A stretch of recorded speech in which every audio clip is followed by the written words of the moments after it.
Check one, two.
Check, check.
Good morning, everyone. Welcome to our Planning and Development Committee meeting for Wednesday, March 12th, 2025. It is 10:43, and we are convening the meeting now. I'm going to keep my comments short because we have a solid agenda today and just want to make sure that we have enough time to discuss at length all of the bills that we need to discuss. Appreciate you being here in this unusual room for us. It's a little bit larger than we're used to, so we may be shouting towards the audience at some point, maybe not. Senator Rahman, any comments this morning? Thank you, Madam Chair. Let's get started. Thank you so much, Senator Gordon. Thank you, Madam Chair. Looking forward to a productive meeting today. Before I call on Representative Zullo, I know we have members who are in and out of other meetings as well today, just as a reminder that it's not that they don't care, they just are in multiple places at one time. Representative Zullo, if you have any comments this morning?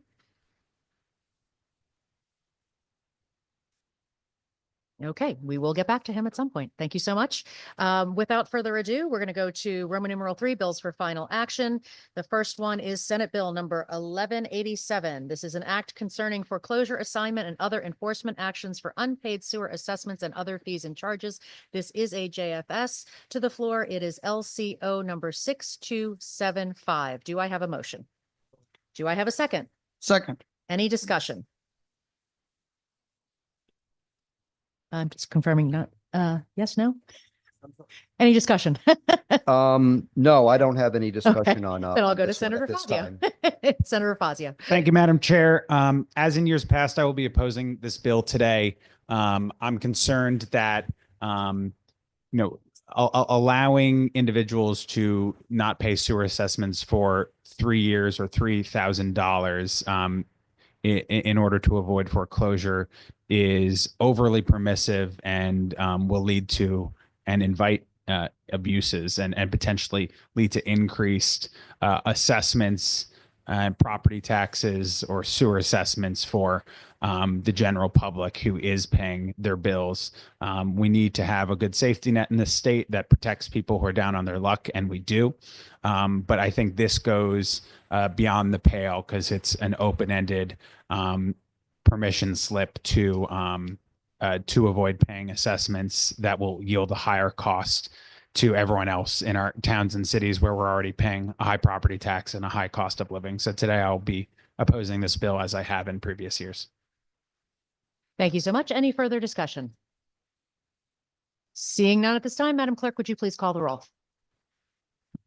This is a roll call vote on Senate Bill number 1187, an act concerning foreclosure, assignment, and other enforcement actions for unpaid sewer assessments and other fees and charges. LCO number 6275. The motion is JFS. Senator Rahman. Yes. Representative Cavros-DeGraw. Yes. Senator Gordon. No. Representative Zullo. Rep. Zullo votes no. Representative Chafee. Rep. Chafee votes yes. Senator Needleman. Representative Baker. Representative Delnicki. Representative Dubitsky. No. Senator Fazio. No.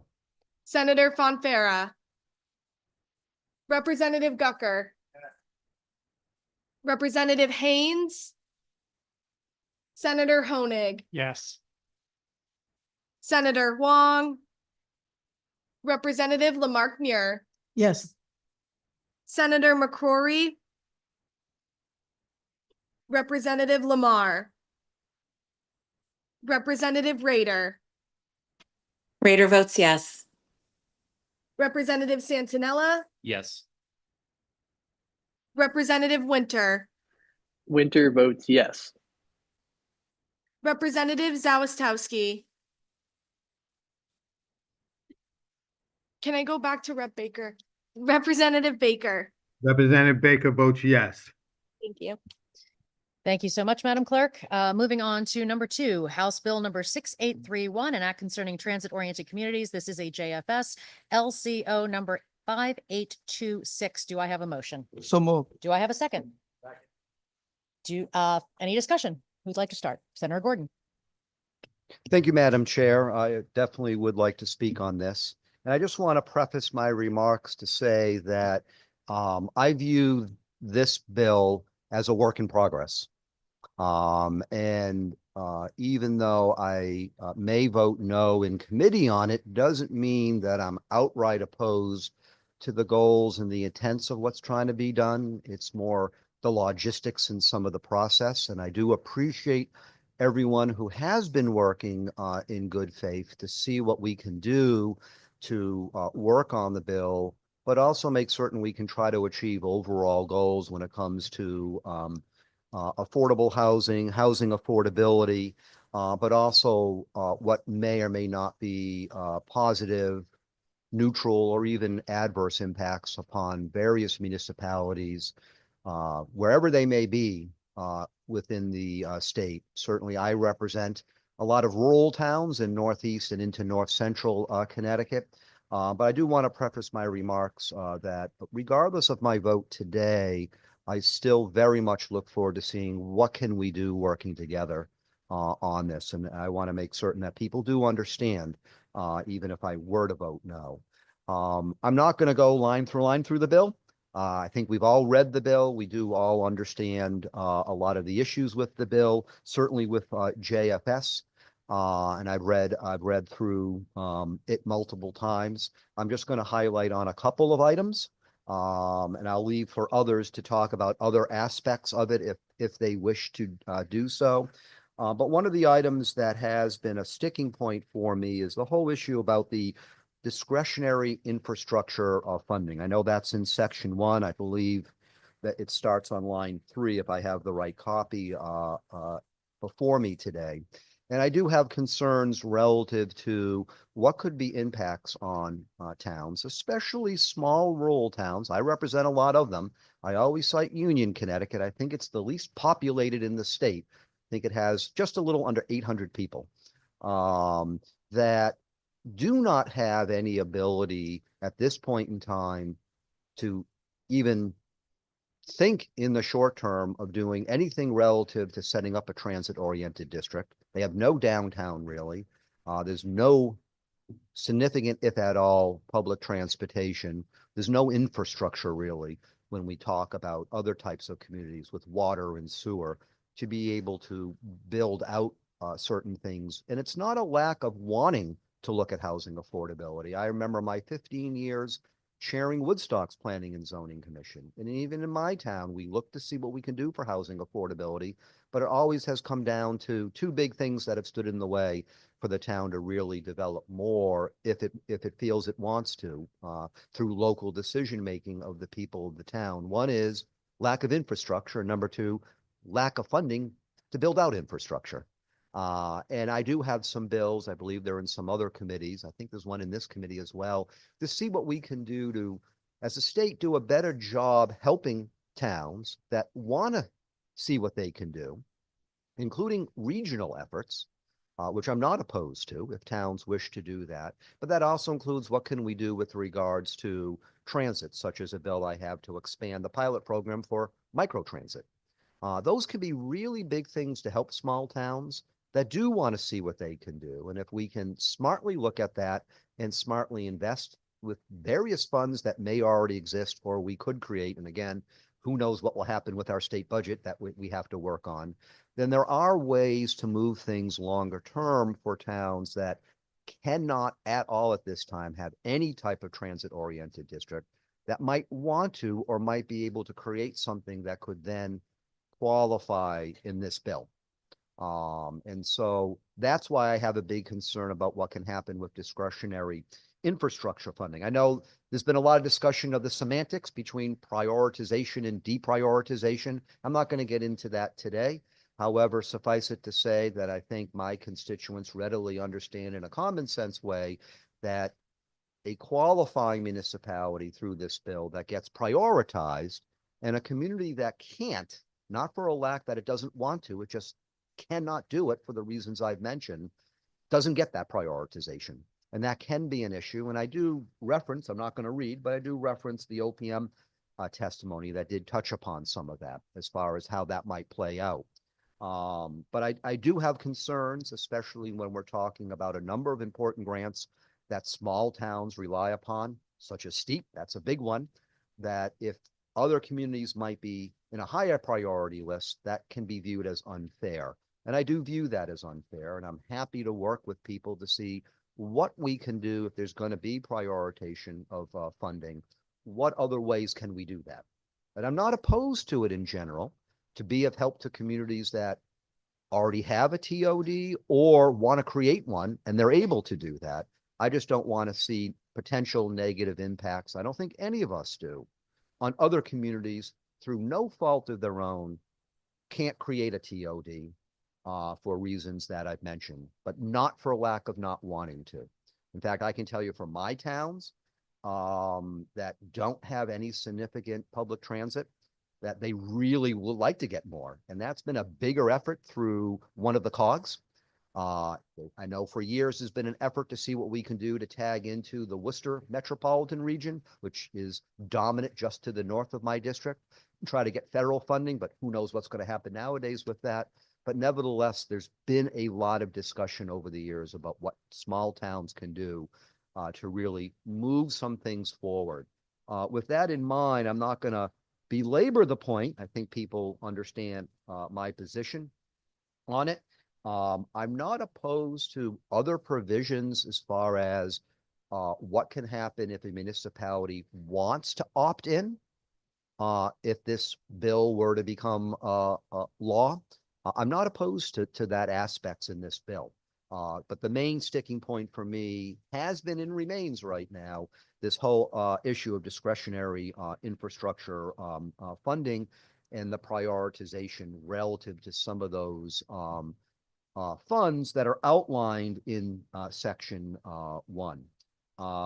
With that said, Madam Chair, I know the clerk is in possession of an amendment. I believe it is LCO 6287, if I have that correctly, relative to 4-66 G. And I believe there are copies. And I do ask to be allowed to summarize this pretty short amendment. And when there is a vote on the amendment, I do ask for a roll call vote. You have leave to summarize. I don't know if I'm supposed to say that, but you do. Thank you. Well, I'll be relatively quick on this amendment, Madam Chair, because it's a pretty short but very straightforward and I think a common sense amendment. And what it's looking to do in the few words of this amendment is it's looking at line 5, where it's under discretionary infrastructure funding and strikes 4-66 G. And the reason I have the amendment is because 4-66 G is relative to the Small Town Economic Assistance Program, otherwise known as STEEP grants. If my math is correct, there's a huge number of towns and municipalities that are eligible for STEEP out of the 169 municipalities that we're blessed to have in our state. As I've already mentioned in my remarks, I do have a concern about the impact if STEEP grants are in this discretionary infrastructure funding and relative to prioritization. I think I've already commented enough on that I don't need to belabor the point anymore on that, but that's really the gist of it. And also to keep in mind relative to this amendment, it does not at all take away from really what is the crux of this bill that this amendment is looking to change. It's really what can be done for those communities that have a TOD, those communities that realistically can create a TOD, and doesn't take anything away from communities that would like to create a TOD but cannot at this time, but should not be punished for example, the STEEP grants if they just can't be prioritized additionally for it, no fault of their own. So that's where I'm coming from relative to this amendment, Madam Chair, and I'm certainly happy to hear from others on the committee. Thank you. Thank you so much. What? Uh, Do we need a second? do we need a second? I'll second it. We don't think we do, but moving forward, now we know. Okay. I'm gonna first ask if there's any further discussion. Representative Dubitsky. Thank you, Madam Chair. steep grants, the S and the T stand for small town.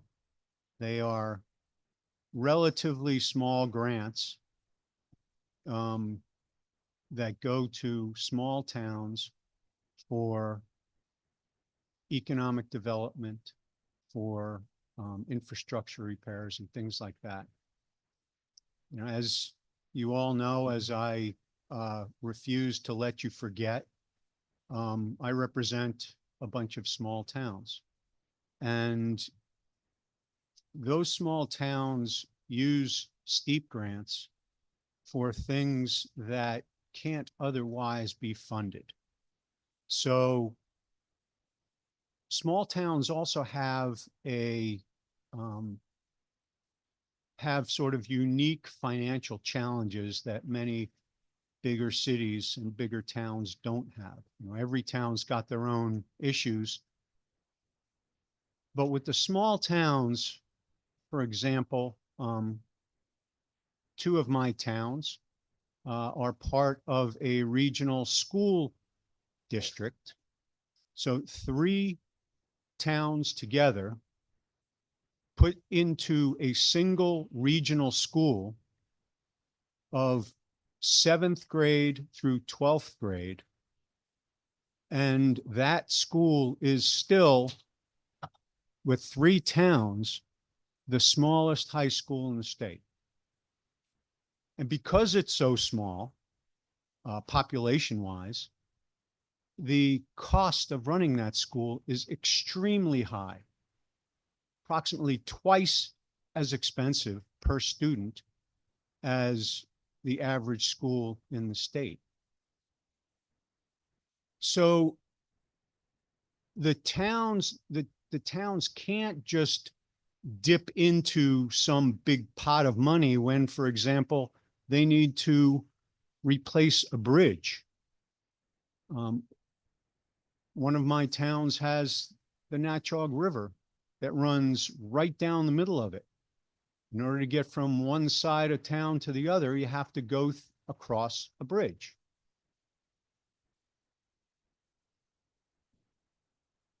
I remember one bridge in, excuse me, in particular, for years, the road crew, which consists of 2 guys, would go under the bridge and hammer in little wedges to try to keep the bridge level while we were waiting for approval of a steep grant so we could build up enough money to replace that bridge.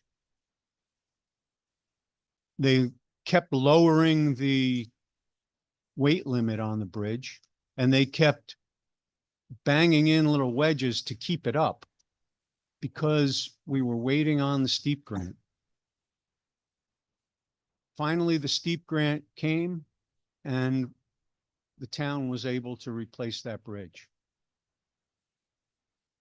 We've had bridges that have been closed for extended periods of time because the town simply cannot afford to replace them without those steep grants. So a steep grant, you know, a couple $100,000, $1 million maybe, may not mean much to larger, more affluent municipalities that can replace their infrastructure based on their own grand list. But in towns that have less than 800 people in them, and towns that spend an inordinate amount of their tax money on education, far more than most towns in the state, those steep grants are a lifeline. And without them, those towns would not be able to survive. So I will support this amendment, and I encourage my colleagues to as well. Thank you. Thank you. Any further discussion? checking online. Any further discussion? The last thing I'll say before we take the vote, I am encouraging my members to vote no on this amendment. The reason being that if you look at the steep guidelines, the project guidelines, as towns are actually filling them out, you'll see that there is a section that talks about project priority areas. And in that is the transit-oriented economic area in terms of if you're improving economic growth in a TOD, that is already a prioritization that you would receive if that's a project that you're applying for. So I think at this time, it's currently a moot point that we would need to strip out steep. This is a work in progress, and certainly we will have many negotiations happening once this bill leaves committee, as it happens with most bills. And we look forward to those discussions and those negotiations with a variety of stakeholders. And as I said, I would hope that at this time, my members vote no on this amendment. Madam Clerk, would you please call the roll? This is a roll call vote on Amendment A, LCO number 6287 to House Bill number 6831, an act concerning transit-oriented communities, LCO number 5826, motion to JF. Senator Rahman. No. Representative Kavros DeGraw. No. Senator Gordon. Yes. Representative Zullo. Rep. Zula votes yes. Representative Chafee. Representative Chafee votes no. Senator Needleman. He's joining.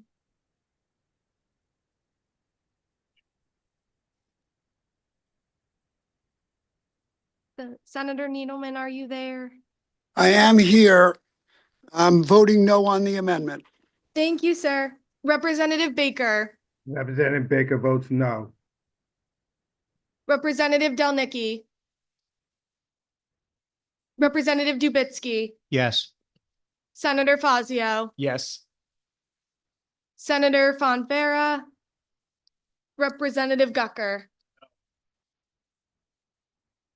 Representative Haynes. Senator Honig. Senator Wong. Representative Lamarck Muir. No. Senator McCrory. Representative Lamar. Representative Rader. Rader votes no. Representative Santinella. No. Representative Winter. No. Representative Zawistowski. No. Yes, I'm sorry. Yes.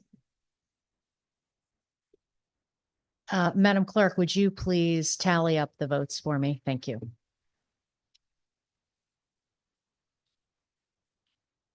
And announce the tally when you're finished. Haven't actually ever had an amendment as a chair. There's a first for everything.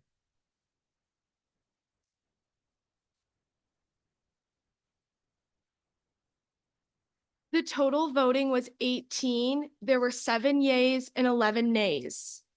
Thank you so much, Madam Clerk. The amendment was not adopted. Further discussion. Senator Gordon. Thank you, Madam Chair. Although I'm disappointed in the outcome of the amendment, I will move on. I know the clerk is in possession of an amendment. I believe it is LCO number 6290. I believe I have the correct number. And I will certainly look to summarize this short amendment. And when there's a vote, I ask for it to be by roll call, please. You are at liberty to summarize. Thank you. I won't belabor the point on this amendment. It is in the similar vein and theme as the amendment that we just discussed and voted upon, which gets to Section 1 discretionary infrastructure funding. This amendment is relative to lines 5, 6, and 7. And it's pertaining to 22A 477, which is the Clean Water Fund, and looking to seek through this amendment to remove that from the listing of discretionary infrastructure funding. For the same reasons that I've mentioned about my concern about discretionary infrastructure funding, where some communities could be prioritized and other communities, especially small towns, for no fault of their own, will not be able to be prioritized. And again, Madam Chair, I won't belabor the point because I've already mentioned why in my prior discussions. But again, this is another on a list of discretionary infrastructure funding that I don't view as it being fair to, in a sense, for towns that can't at this point in time get a TOD and won't be able to be prioritized to, in a sense, lose that opportunity. Again, one can talk about the semantics between prioritization and deprioritization, but certainly they go hand in hand. But again, this is not taking away from the crux of the bill, trying to see what can be done relative to those communities that have a TOD or would be eligible to if they decide they want to opt in. And I believe there's things we can continue to do in good faith to address this big issue about discretionary infrastructure funding as we move forward to see where we are relative to what the goals and the intents are of this bill, but also concerns that are being raised, as we're hearing again today, about small towns that just aren't able at this point in time, for the reasons already mentioned, to create a TOD. With that said, I believe Clean Water Fund is something that a number of towns do rely upon for good reasons with regards to what that fund tries to do. And I would hate to see any towns not be able to be prioritized. Again, not their fault. They just can't meet some of the provisions at this time, or potentially looking longer term without additional state smart investment and help relative to being prioritized. So I believe this is another, to me, common sense amendment. I think my constituents would readily understand why one would be looking to try to deal with things like this. But again, this is relative to just that one provision that's in 22A-477 regarding clean water funds, but doesn't at all take away from the substance otherwise of the underlying bill. Thank you, Madam Chair, and I look forward to any other discussion on the amendment. Thank you. Further discussion. Representative Dubitsky. Thank you, Madam Chair. I just, I associate myself with Senator Gordon's remarks, but I did want to make one comment with regard to some of the public hearing testimony we heard on this bill. A couple of the proponents of the bill tried to essentially employ semantics to say that prioritizing one group of towns would not in any way deprioritize another. And as I recall, I raised the issue with them, and they were steadfast that prioritizing any given group of towns had no adverse effect on any other town. I'd just like to, go back to my my logic days when I recall that you have two choices, and when you give one of them priority, the other one is deprioritized, has a less of a chance of getting chosen. So, I understand that advocates at public hearings are there to advocate for their cause. But I do think it's important for us to all recognize that when the bill says that a given set of towns who follow the mandates of the of the bill, when those towns are prioritized, that necessarily and logically means that those other towns are given less priority and are deprioritized. And I don't shy away from that word because they are being deprioritized. They're being penalized. They're having something held from them. And I think that's wrong. Therefore, I support this bill, this amendment. Thank you. Thank you. Further discussion. Senator Rahman? Thank you, Madam Chair. But my understanding, Madam Chair, if you have that transit-oriented project, you will receive the grant.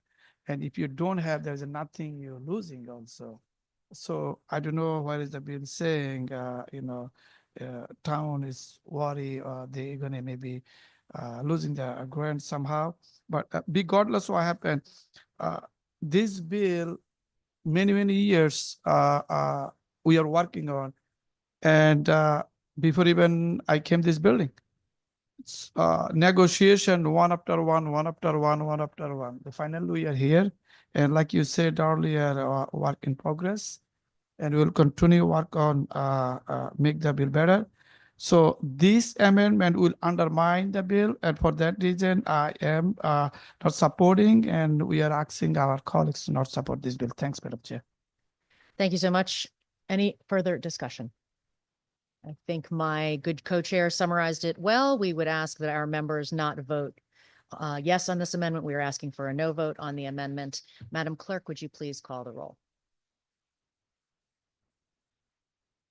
Do we need a motion? We don't need a motion, correct?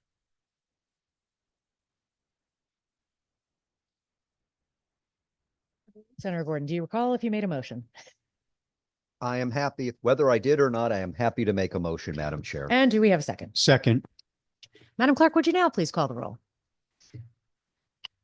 This is a roll call vote on Amendment B, LCO number 6290 to House Bill 6831, LCO number 5826, motion to JFS. Senator Rahman, No. Representative Kavros DeGraw, No. Senator Gordon, Yes.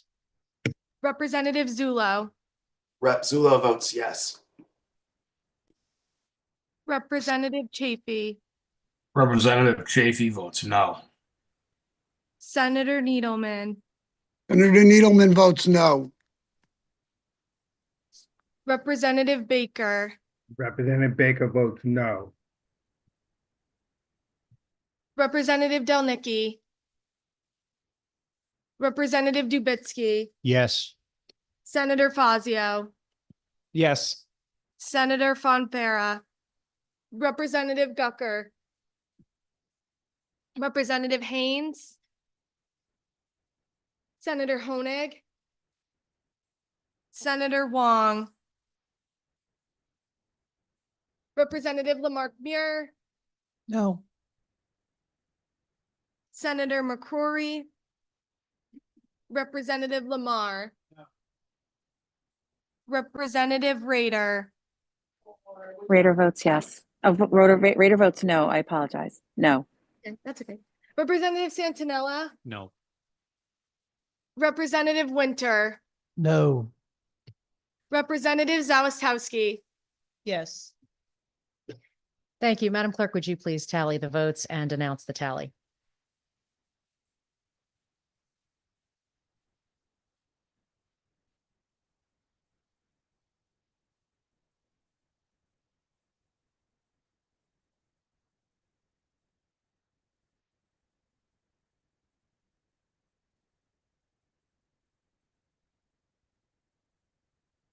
there were 19 voting, 7 yeas, 12 nays. Thank you so much. The amendment is not adopted. Further discussion? Senator Fazio. Thank you, Madam Chair. This is not the first time we've heard this proposal, colloquially called Work, Live, Ride. It has been presented in some forms to the legislature for several years. For all the years that I've been in the legislature, I have agreed that we need to find ways to make it more affordable for people in our state to rent or to buy homes. At the same time, we have great traditions in this state that decisions are made primarily locally, because we understand that on the ground, voters closest to their government can make decisions about their own communities better than the state can.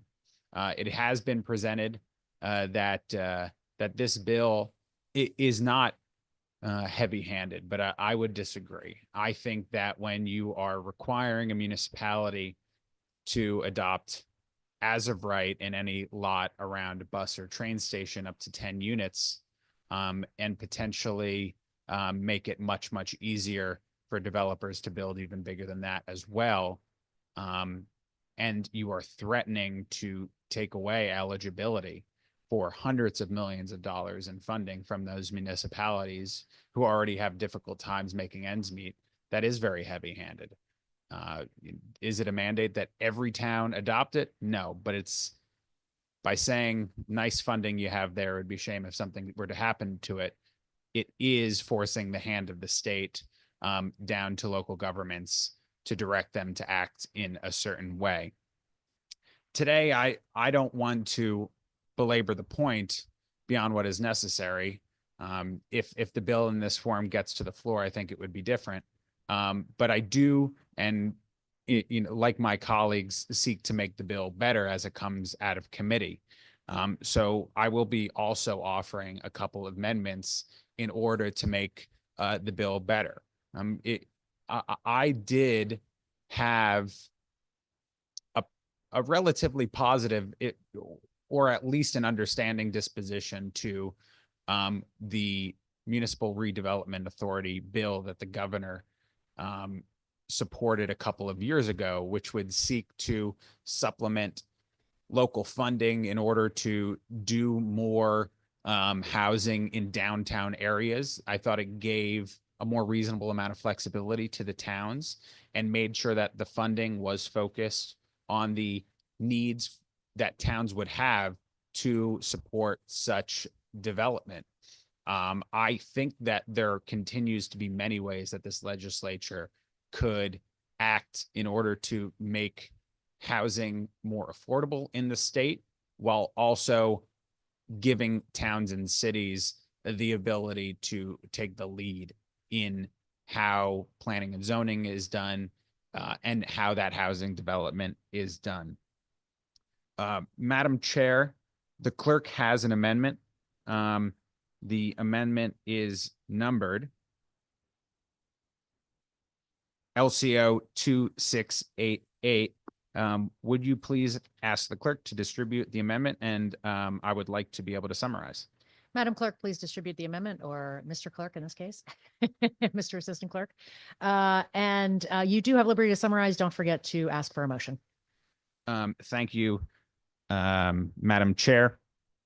This amendment would simply remove 4-66C from the funding streams that could potentially be deprioritized for towns and cities who do not adopt the zoning prescribed in Work, Live, Ride. Specifically, this funding stream is the Urban Act bond funding, which is the largest single funding stream in the bill that is proposed to be tied to the as of right zoning up to 10 units. It is, at least in the last fiscal year, I believe Urban Act funding totaled about $200 million statewide. I was able to secure some funding, $2 million, to reimburse taxpayers in one of my towns that I represent. Potentially, we would be taking away that type of funding from towns and cities who do not prescribe to the very permissive zoning that is required in this bill. Urban Act funds are frankly very, very broad in their nature. It's basically discretionary bonding funding. We do what, $1 to $2 billion of bonding in this state every year, general obligation bonds in particular. And by deprioritizing towns and cities who do not prescribe to work, live, ride zoning, that would take away potentially their eligibility from a large chunk of that, $200 million. Last time I checked, towns were not turning away state funding from to help finance their needs. And naturally, if you deprioritize towns and cities who do not agree to the work, live, ride zoning, I think that many of them will not be able to access this funding at all, even if they have previously been able to avail themselves of it. So my proposal in this amendment is simply to strike the Urban Act funding from the bill 4-66C in line 5. Again, I think it will make the bill better. Even if I don't support the proposal, I think it would make the proposal more reasonable, because it would make the infrastructure spending in the bill more closely tied to downtown development rather than a very, very broad category of discretionary funding for towns and cities. So I would move, Madam Chair, that we adopt LCO number 6288, which strikes this Urban Act funding from the bill. And I would ask for a roll call vote on that amendment, please. Do we have a second? Second by Senator Gordon. Any discussion? Senator Gordon. Thank you, Madam Chair. For the reasons that my colleague, Senator Fazio, outlined very well regarding this amendment, I do concur and I do agree. Again, this is in the theme, in the vein of not trying to get rid of this bill, but to try to make the bill better and more workable, especially for small communities, as we've heard, that no fault of their own are not going to be able to qualify anytime soon for a transit-oriented district, because they just are unable to without smart and good investment and partnering with the legislature and the state. So I do support this amendment. I will vote for it, and I do ask my colleagues to vote for it as well. Thank you, Madam Chair. Thank you. Any further discussion? Seeing none, I just want to clarify to the good proponent of the amendment that it does not take eligibility away. Again, it's prioritization, not removing eligibility. I would urge my colleagues to vote no on this amendment. As we have said, this is still a work in progress, and there is a chance that some of this funding could change or be removed or be replaced. But at this time, we would like to get the bill out the way that it is. So we would ask for a no vote on this amendment. Madam Clerk, would you please call the roll? This is a roll call vote on Amendment C, LCO number 6288 to House Bill 6831, LCO number 5826, motion to JFS. Senator Rahman. No. Representative Kavros DeGraw. No. Senator Gordon. Yes. Representative Zullo. Rep. Zullo votes yes. Representative Chafee. Rep. Chafee votes no. Senator Needleman. I'm a no on the amendment. Senator Needleman is no. Representative Baker. Representative Baker votes no. Representative Delnicki. Yes. Representative Dubitsky. Yes. Senator Fazio. Yes. Senator Fonfara. Representative Gucker. Representative Haynes. Senator Honig. Senator Wong. Representative Lamarck Muir. No. Senator McCrory. Representative Lamar. No. Representative Rader. Representative Santinella. No. Representative Winter. No. Representative Zawistowski. Yes. Thank you, Madam Clerk. Would you please tally the votes and announce the tally? Thank you.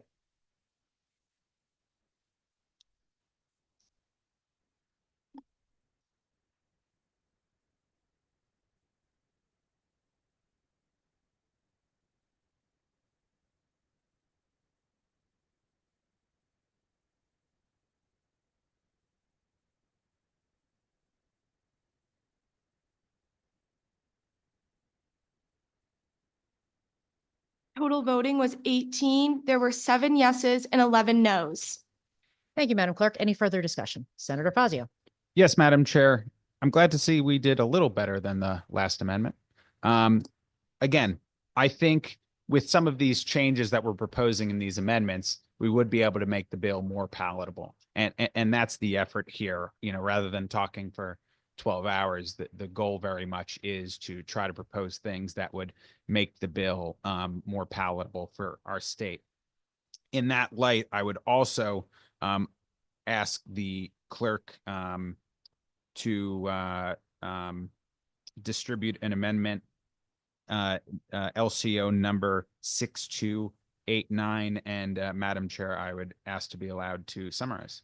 You can absolutely summarize, and please don't forget to ask for a motion at the end. I will not. Thank you, Madam Chair. LCO number 6289 would change the as of right zoning requirement from up to 9 units to up to 4 units. So basically saying quadplexes, triplexes, duplexes, or single family homes, including accessory dwelling units.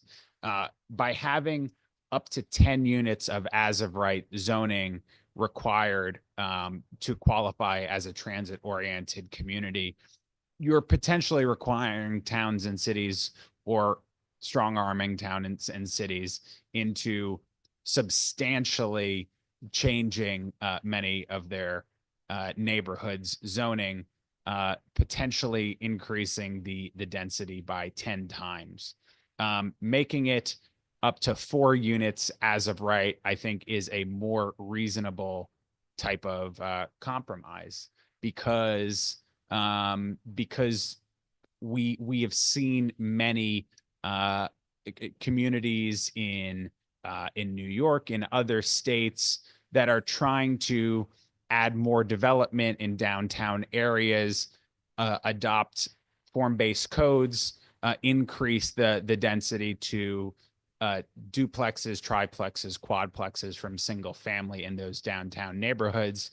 And, you know, maybe not all communities or towns and cities would like that, but it seems to be a happier middle ground, which both increases development, but also allows towns and cities to preserve communities in the size and shape, or some echo of the size and shape that they have been, and that have made those towns and cities desirable in the past. It's, I believe, line 140. So it would change the number 9, NINE, to 4, and thereby, I think, make the bill a slightly better form of itself, and more acceptable to a lot of our towns and cities. Madam Chair, I would ask for a roll call vote. First of all, I would move that this amendment be adopted, and I would ask for a roll call vote on the amendment. Do we have a second? Senator Gordon with the second. Any further discussion? Senator Gordon. Thank you, Madam Chair. I speak in support of this amendment. To me, this is another common sense, straightforward amendment to try to see what we can do, not to get around the crux and the foundation of this bill or the intent and goal of this bill, but rather to see what we can do to improve the bill, to make it more workable for various communities. And as we know, we have all different types of municipalities throughout the state. They have, in a sense, each one is different from another. They have their own size, population, demographics, features, characters, etc. And so I believe that this is something that could be more workable for more towns and communities that are interested in seeing what they might want to do now or moving into the future relative to a transit-oriented district. I do support the amendment. I will vote for it, and I encourage my colleagues to vote for it as well. Thank you, Madam Chair. Any further discussion? Senator Rahman. Thank you, Madam Chair.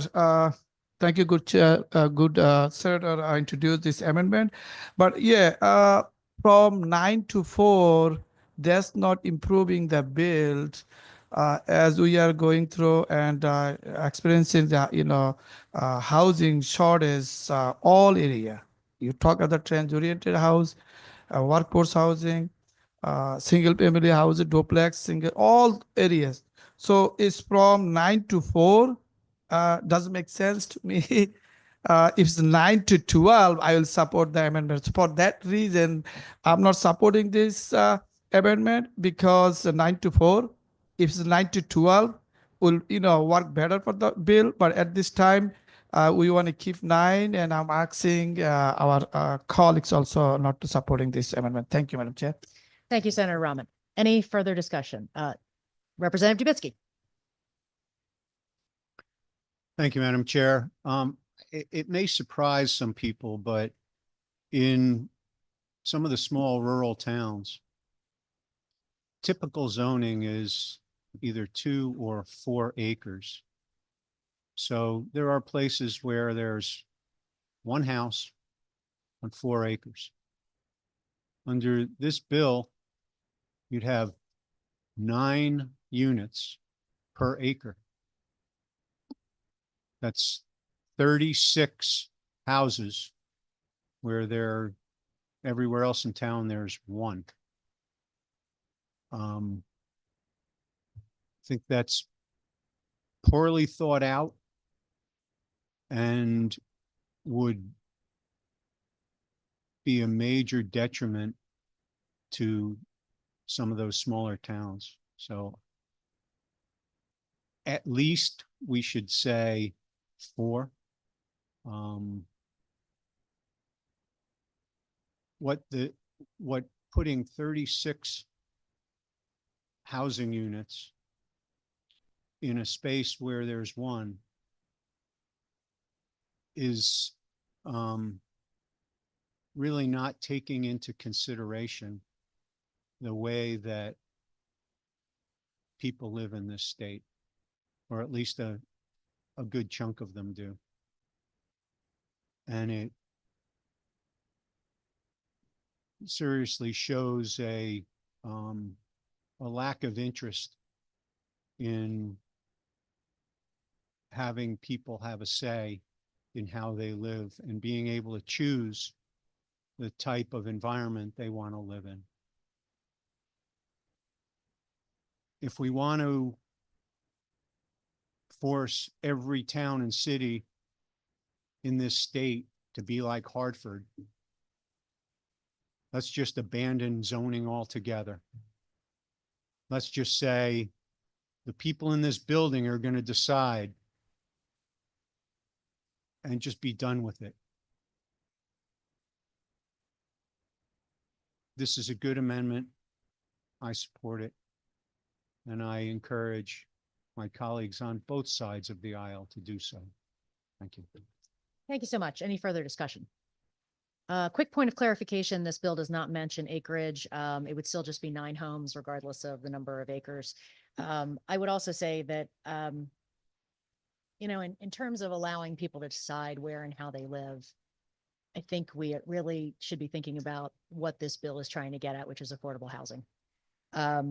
And the fact that we have people who cannot currently determine their own futures and where they would like to live because of the lack of affordability in this state, which I know is near and dear to some of the proponents of this amendment and the others. And as it is to those of us on this side of the aisle, I do encourage my members to vote no on this one, but I also would just say, it is more economical. We've sat through so many forums this year, last year, the year before, where we talk about how not economical it is to build. So to move from 9 to 4 would make it even less economical, which I think then prevents the whole point of trying to build more housing. And it is unfortunate that small towns do not have the transportation that they need. I have to say that, I represent one of those small towns, and I wish they had more transportation. It's one of the number one things we talk about. But certainly those towns are unfortunately prevented from even participating in this option.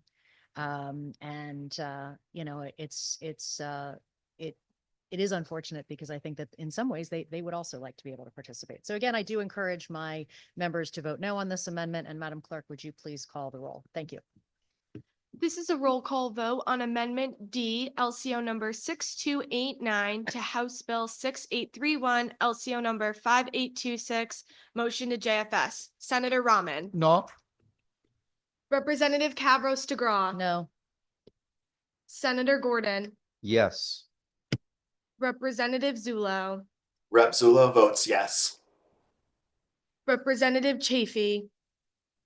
Representative Chafee votes no. Senator Needleman. Representative Baker. Representative Baker votes no. Representative Delnicki.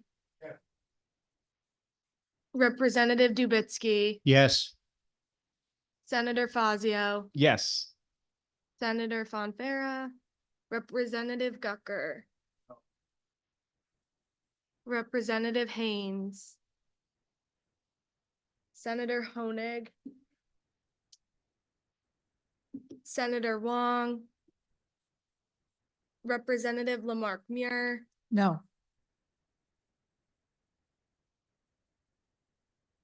Senator McCrory. Representative Lamar. Representative Rader. Rader votes no. Representative Santinella. No. Representative Winter. No. Representative Zawistowski. Yes. Thank you so much, Madam Clerk. Would you please count up the tally and announce the tally? Thank you.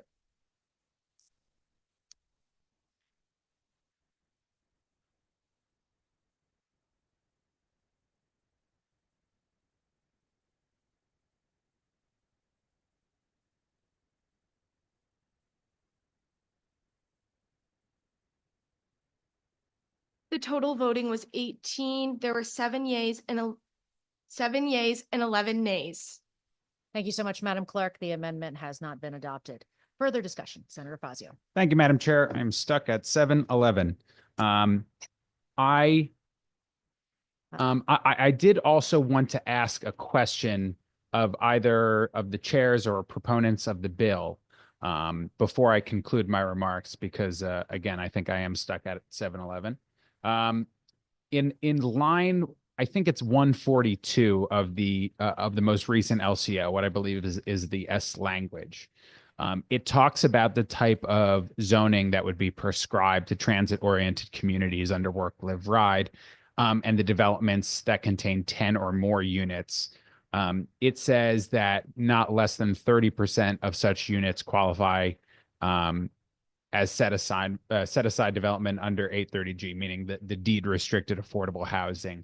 I believe there was some talk about changing that to less than 30% requirement for set aside development that is affordable under 830G. But I am seeing in this S language, it looks like it's the same as the original committee bill that we had for a public hearing. I'm just wondering if either of the chairs or any of the proponents can confirm that or clarify for me if not.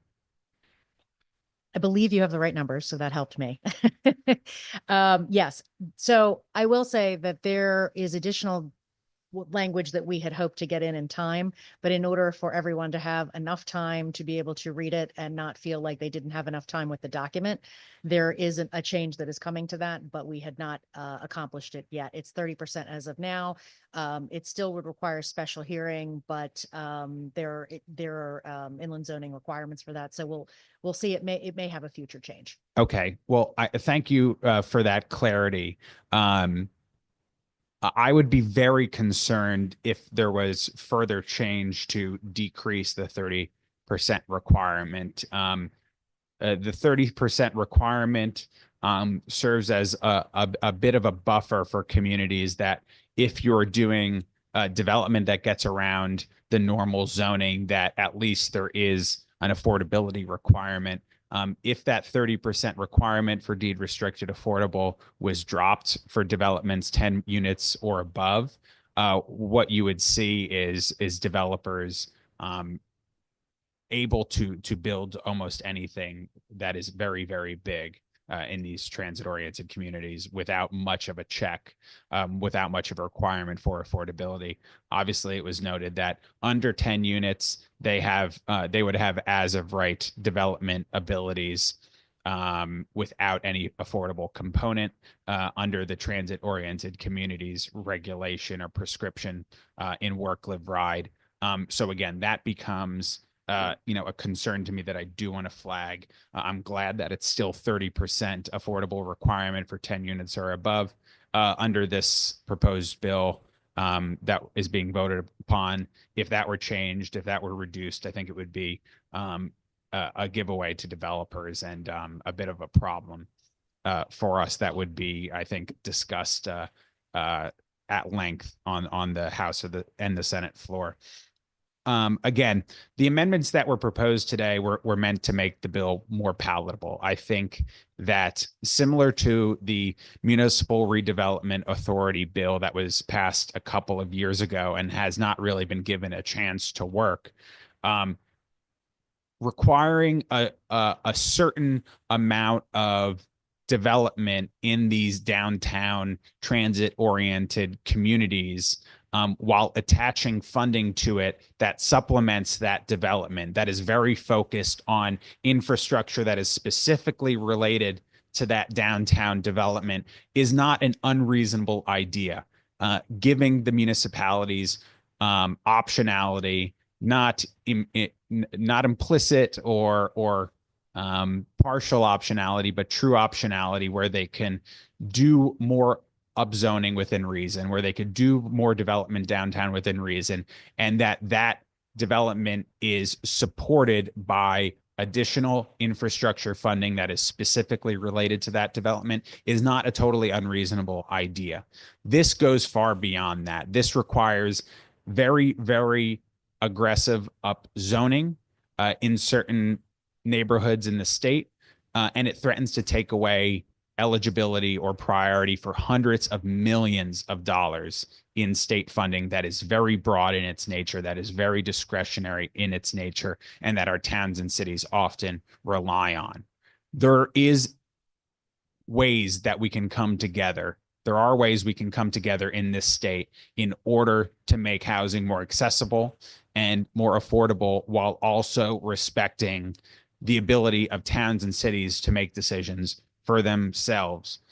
We can and should advance a property tax cap in this state to alleviate the burden of what, according to a recent study, is the third highest property tax burden of any state in the country. That potentially eats into people's incomes 3, 4, 5% above what the average state does in property taxes, and more for lower income families. And yes, even if you rent, you're paying the property tax burden in much higher rent. We should alleviate the over 1,400 unfunded state mandates that Connecticut imposes on its towns and cities, which are responsible for driving up housing costs. We should provide more flexibility and more affordability to licensing in the trades. I'm very happy today, on a bipartisan note, that a bill that Representative Cavares-DeGraw and I co-introduced with Senator Gordon too, we're all here, everyone except Senator Maroney, would cut licensing fees down to a maximum of $100 for peoples in the trades. That should be approved before the General Law Committee today. That's positive for housing affordability and infrastructure development in the state. We should also improve reciprocity for those licenses. We should also change the apprenticeship ratios, which make it very difficult to hire new apprentices into the trades. That creates more of a shortage and makes it more expensive to develop housing.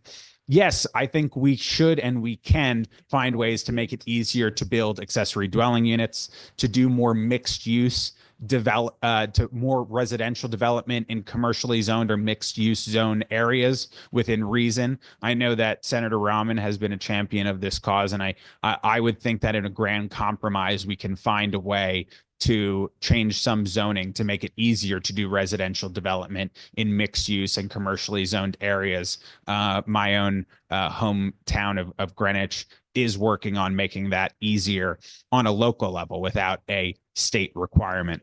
And of course, we should reform 830G, which has failed to deliver affordability, while I think taking away too many rights from towns and cities to choose their own destiny. I think we could do it in a way that would actually improve housing affordability, but it would do so with more optionality and discretion for our towns and cities. First, count naturally occurring affordable housing in the calculation of affordable housing, not just government housing or deed restricted housing. That's an overly narrow definition of affordable that makes it impossible to meet the requirements for most towns and cities. Give towns and cities the optionality of requiring state median income or area median income in the set aside development under 830G, and fix the denominator of 830G. That will take away the disincentive for towns and cities to allow middle housing and workforce housing, because it would penalize them under 830G.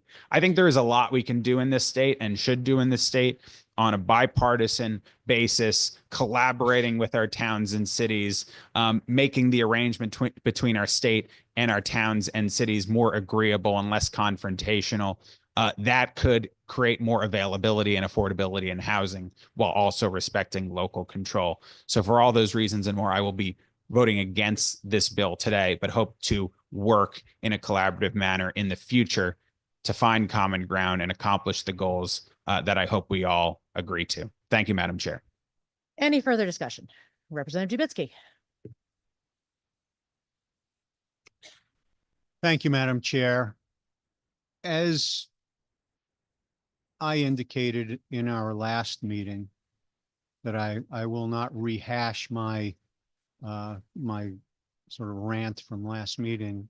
There is no coordinated approach to increasing affordable housing in this state. There are little attacks from every angle. There are bills to, like this one, to go at it in the angle of transit-oriented development. There are bills to change the appeal process. There are bills to change the parking process. There are bills that over time, there's been bills to change the septic requirements. There's all types of things that try to attack a piece of this puzzle. Now, I certainly don't blame people. I don't speak to their motivations, but this is not a comprehensive approach to increase affordable housing. If it were, there'd be a single bill in a single committee, as opposed to multiple bills in multiple committees. Some of them may even be contradictory. If they both pass, what are we going to do? They contradict each other. There needs to be a comprehensive approach. There needs to be a discussion with all of the stakeholders, not an uncoordinated, unvetted, and unscientific piecemeal application that tries to affect little pieces of a very complicated puzzle. Because there is no way to know how each of those uncoordinated pieces is going to work with the others. There is no way to anticipate the unintended consequences of all these little attacks at the way we have done things for generations. And frankly, in some instances, it doesn't seem like anybody's really thinking about what the unintended consequences are.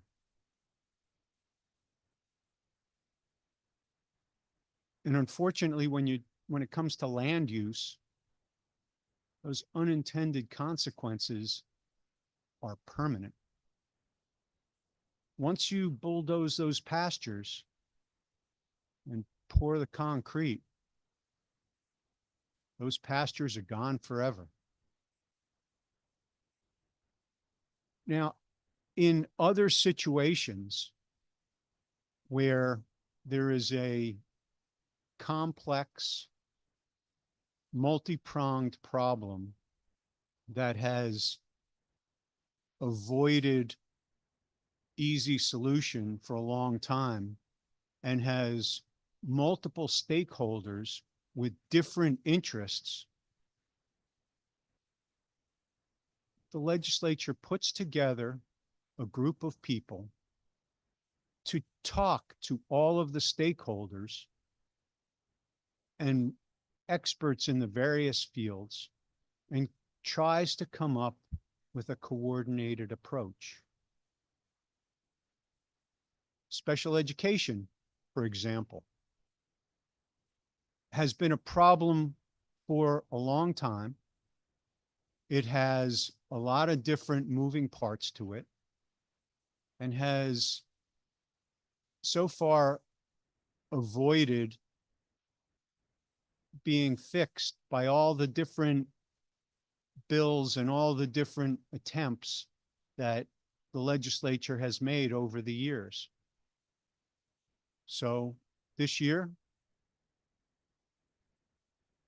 we put together a committee, a working group that is charged with gathering information from all around the state and coming up with a comprehensive solution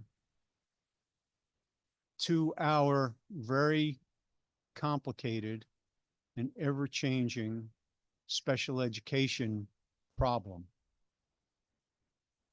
We should be doing the same thing with regard to affordable housing. We should put together a working group.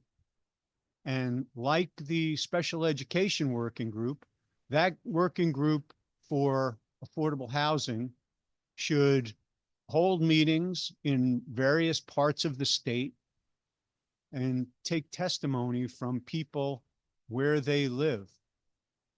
Now, I testified before the special education working group in Norwich, southeastern Connecticut.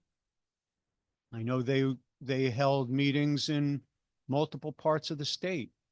So people who lived in those areas could give testimony and explain what the unique problems of those areas are with regard to special education. Well, we should do the same thing regarding affordable housing. We can't just run it out of Hartford. It isn't going to work. It's going to turn into a chaotic disaster. Just having us decide that every town in the state needs to do things the way we want them to do it is going to turn into a disaster. Now, with regard to special education, you can just change it. It's pretty easy. But once you get concrete in the ground, with regard to affordable housing, it becomes a very different situation. Cities all over the country have found that out. The most well-intentioned bureaucrats in capital cities throughout the country have decided that they were going to build these palatial public housing complexes, and they were going to turn it into nirvana. And what happened? They didn't talk to the people who lived in those areas. They didn't talk to all the stakeholders. They built these monstrosities and they turned into hellholes. And now they're starting to tear them all down. We don't want that to happen in Connecticut. We should be smarter than that. We should take all these bills and all these ideas bring them to the table and talk to the people of this state about how each of those things will affect their town, their area. So, Madam Chairman, the clerk's in possession of an amendment. I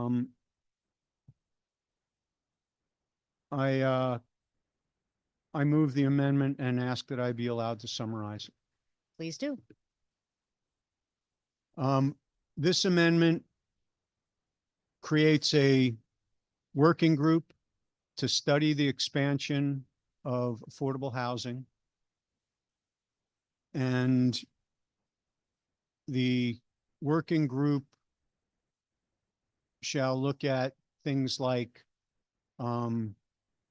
increasing affordable housing stock without creating adverse ecological consequences, economic consequences, public safety consequences to the municipalities around the state, and to examine why each specific town or each specific area is having trouble with affordable housing. And although we've had partisan studies, we've had studies by advocates insisting that that every town must have a certain amount of the type of affordable housing that we deem appropriate. I don't think any group has looked into what type of housing is truly needed in these areas. And has not talked to the people of those areas, has not talked to the people on both sides of the aisle. If we're going to try to come up with a solution to the affordable housing problem, we need to first identify what that problem really is, and not just from a partisan advocate standpoint, but from a open listening standpoint, where we actually listen to the people who live in these places. And we listen to the people who are actually looking for housing. So this amendment would create a working group, and it would require that that working group truly listen to the people of this state and not just pull some solution off the shelf or out of some book and say, this is the way we're going to do it, come hell or high water. We need to listen to people. And under this working group, we can do that. So I move for adoption. Further discussion? Oh, sorry, second. Do we have a second on the motion? On the amendment? Oh, and I'd like a roll call vote. No, you need a second, please. Okay, we got a second from Senator Fazio. We will have a roll call when it's time. Further discussion, Senator Gordon. Thank you, Madam Chair. I'll be brief, and I appreciate the comments that my colleague Rep. Dubitsky talked about with regards to his good faith amendment. Regardless of my vote on this amendment, I still will be looking to see what we can do on the underlying bill, working to try to find ways that we can continue to come together to see what we can do to make the bill better as the bill moves forward. But I do understand the issues and concerns, the real world issues and concerns raised by my good colleague. And I appreciate him bringing forth the amendment and raising these issues once again. Thank you. I'm getting flagged by our LCOs. I just want to make sure before we discuss further. I just wanted to clarify with Representative Dubitsky, does LCO have permission to make any necessary technical and conforming changes should the amendment pass? Yes. Thank you. Thank you. Further discussion. Representative Lamar. Thank you, Madam Chair. Thank you. I would highlight that this is a strike all amendment, striking sections 1 through A, which completely eliminates the conversation that we've been having, that this committee has been having under your leadership, under Representative McCarthy Vahey's leadership, and a long time ago when I chaired this committee with Representative Dubitsky. We then, in place of this comprehensive work that has been done almost a decade ago, go establish a study group. And I would note that this study group is less involved than the very study group that we established just a few years ago that did this exact work. In fact, almost everything that was referenced in Representative Dubitsky's preamble to this amendment has been done already. It was done as a component of the statutory committee that we did on the Connecticut's Commission Development and Future, which was a bipartisan, multi-person, including advocates, representatives from local towns and communities, representatives from agencies, representatives from COGS, average citizens that were nominated by members of both parties in both chambers, members who are indicated by CBIA, by COGS, by local town communities, by planning and zoning commissions. There are members from like home developers and also local zoning boards. This was a multi-jurisdictional encompassing group that looked at this from every angle. We had subcommittees. I was the chair of the subcommittee on municipal affording housing plans. We talked to and evaluated every single required municipal housing plan in the state of Connecticut. We looked at every single one of them, not just me, not just my co-chair, which was a non-legislator, a member of the general public, nonpartisan person, but the members of our committee looked at every single municipal housing plan developed by a local community in the state of Connecticut. I mean, it might not surprise people to find out that almost every one of our local communities did not comply with the obligation to provide a municipal affordable housing plan. And some of them instead forwarded a thing saying that they were exempt from having to do this, which was not legally true. But there have been comprehensive approaches to look at this from every facet. That Connecticut Commission on Connecticut's Future and Development studied this from every possible angle, as Representative Dubitsky suggested we should.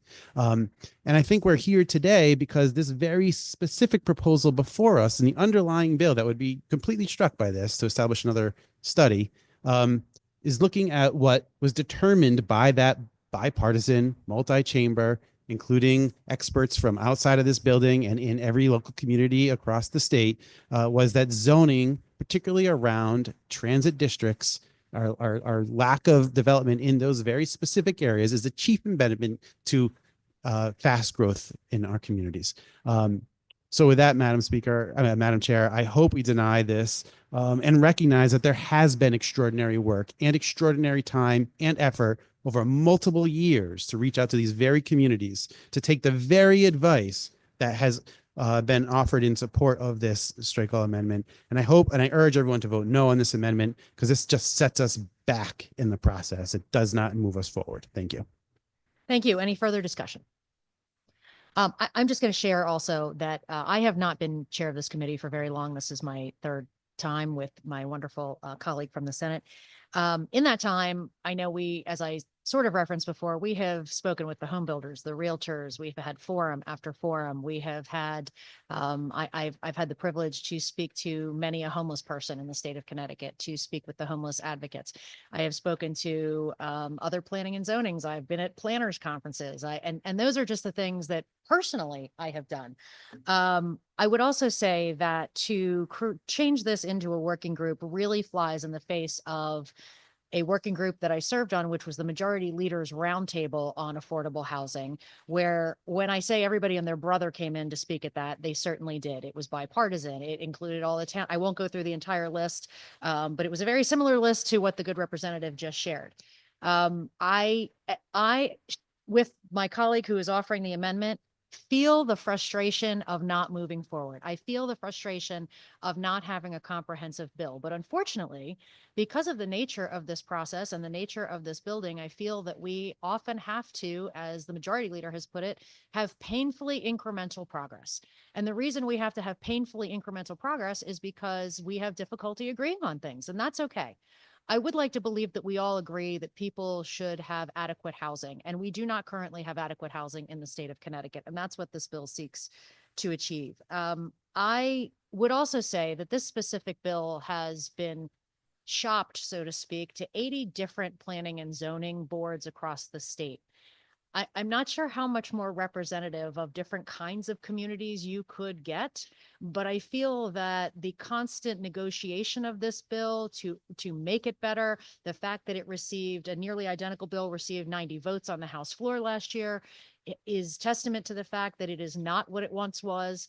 And I am going to encourage my colleagues to vote no on this amendment because it is we are currently experiencing right now, in addition to this bill, which may or may not ultimately get passed, we have a priority housing bill in the House where I have sat in on the majority of days and days of half-hour to 45-minute meetings with every single stakeholder you could imagine in the state, and then even adding more days in to do that. So I think that all of this work is being done, whether it is completely visible to the public or my colleagues.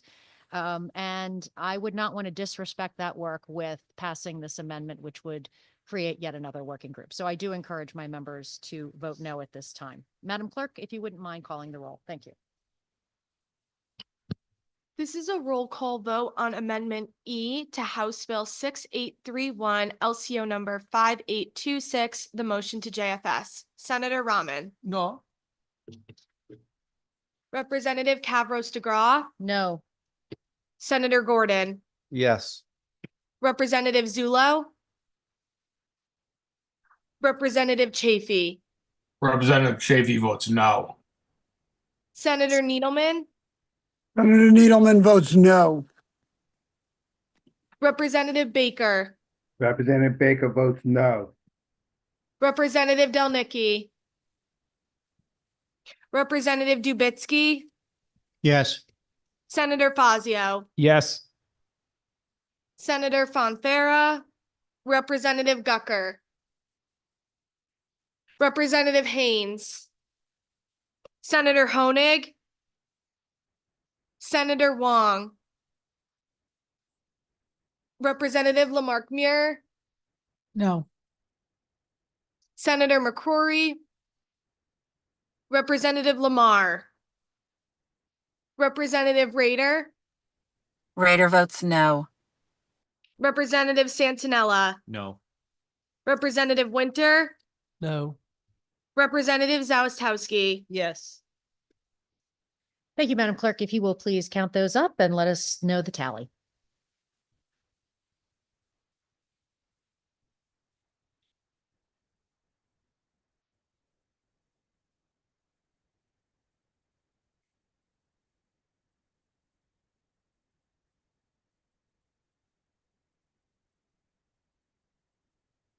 The total voting was 18. There were 6 yays and 12 nays.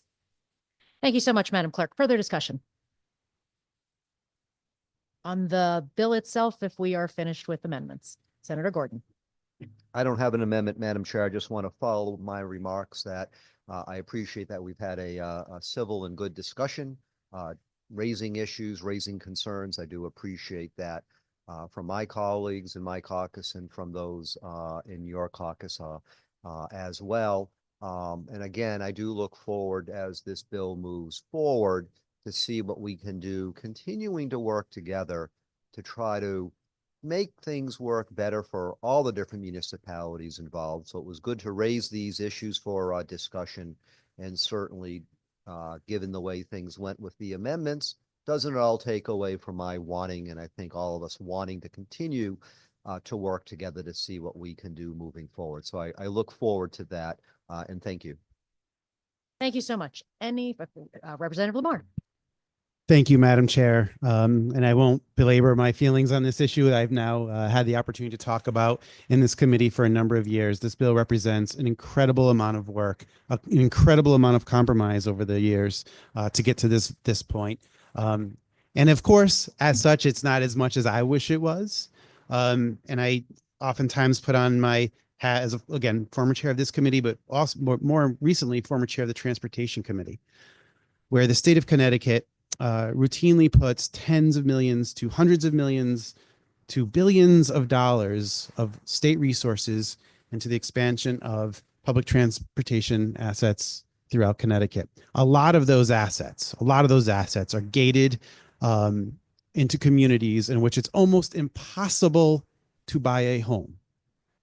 And even more so, impossible to access the public infrastructure asset that we have purchased. This takes that very minor step of opening up the doors to what I oftentimes, and I know people don't like it, but I oftentimes refer to as country club train stations. Country club train stations. It's almost impossible to access them unless you have multiple millions of dollars to buy a home in that community.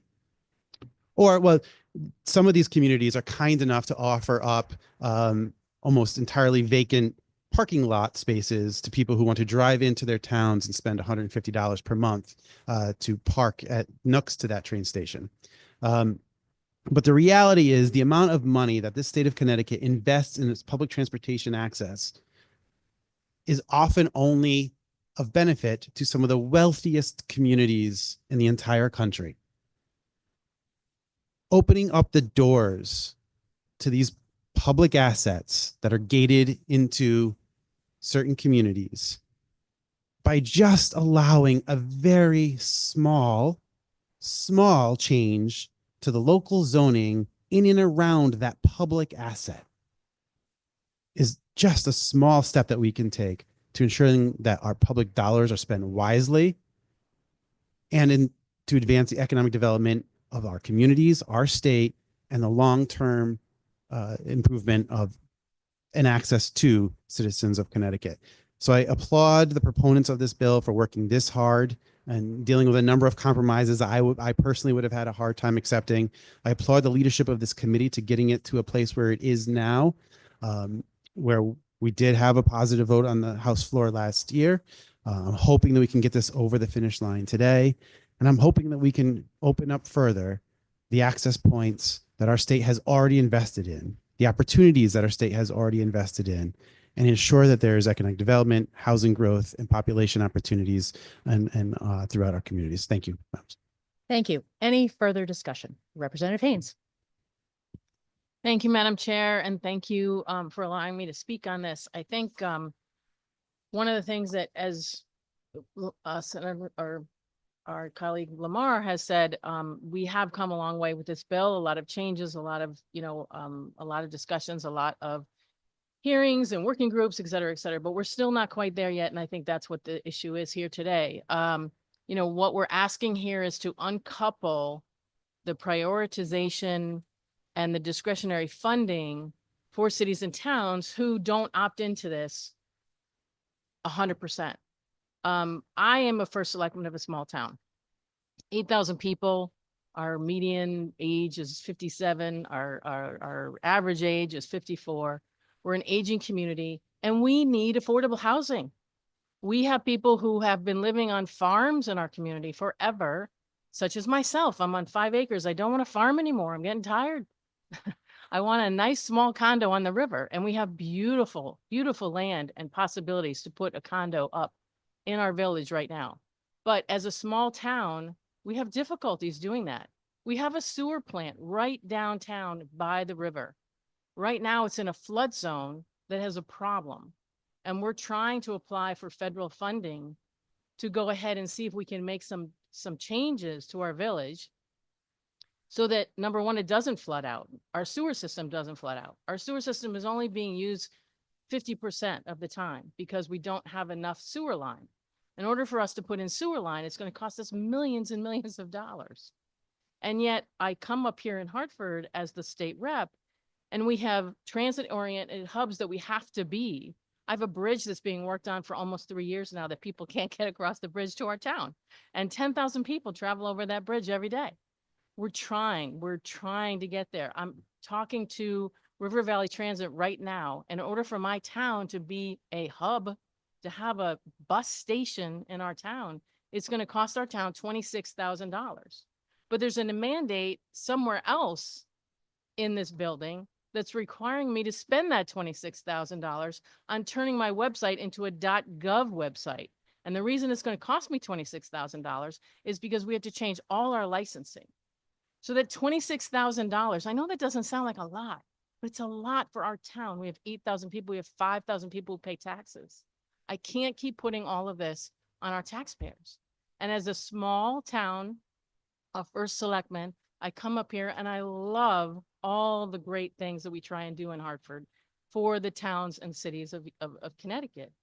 But again, the economic development, the brownfields issues, we have another bridge in town that we need to repair. There's only 2 houses out beyond this bridge. It's going to cost us $1 million. Where am I going to get this $1 million? The discretionary funds that are available through steep grants and other places are so important to our town. And if you are going to hand tie me that I can't get any of those funds because I have to put up a transit orient hub in my town, but I have to do .gov with that $26,000. It's so hard for a small town to figure out how to negotiate a bill like this. And again, we so need affordable housing. My 2 children graduated college, went through our public schools. One lives in Baltimore, one's living in Canada.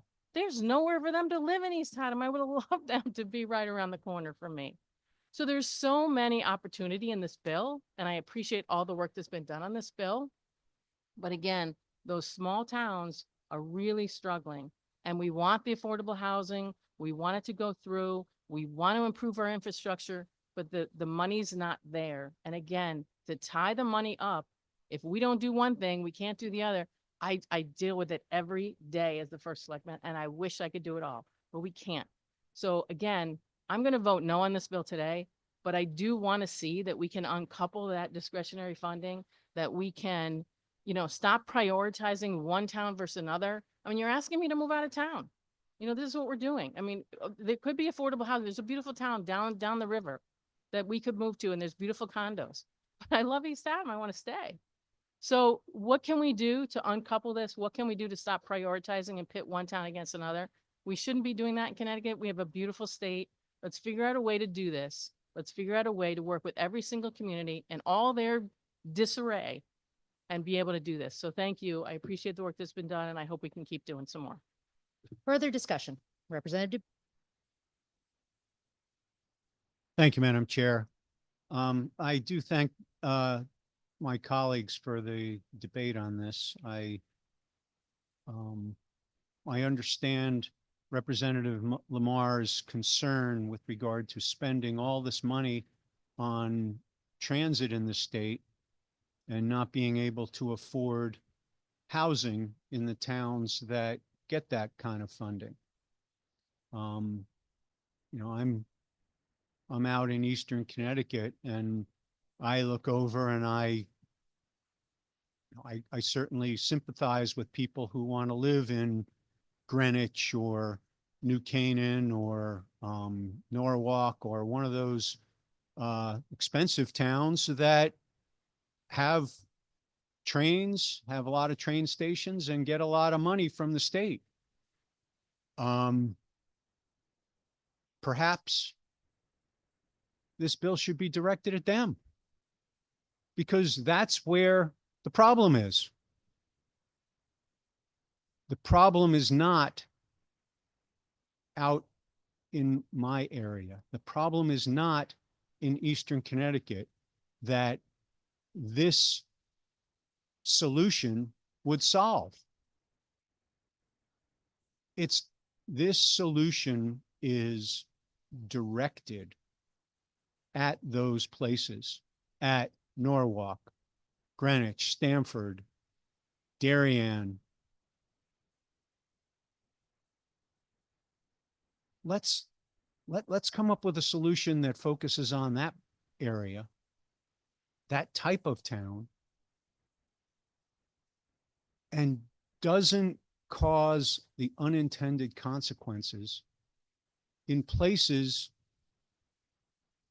that the solution has no result, has no intent, because this is intended to create affordable housing in places that get all this money. Well, we don't have any buses. We don't have any trains. we might want to try to get a dial-a-ride one time. If we do, then suddenly we've got a bus station. Well, you think our little towns are going to allow a bus station to be built in our town?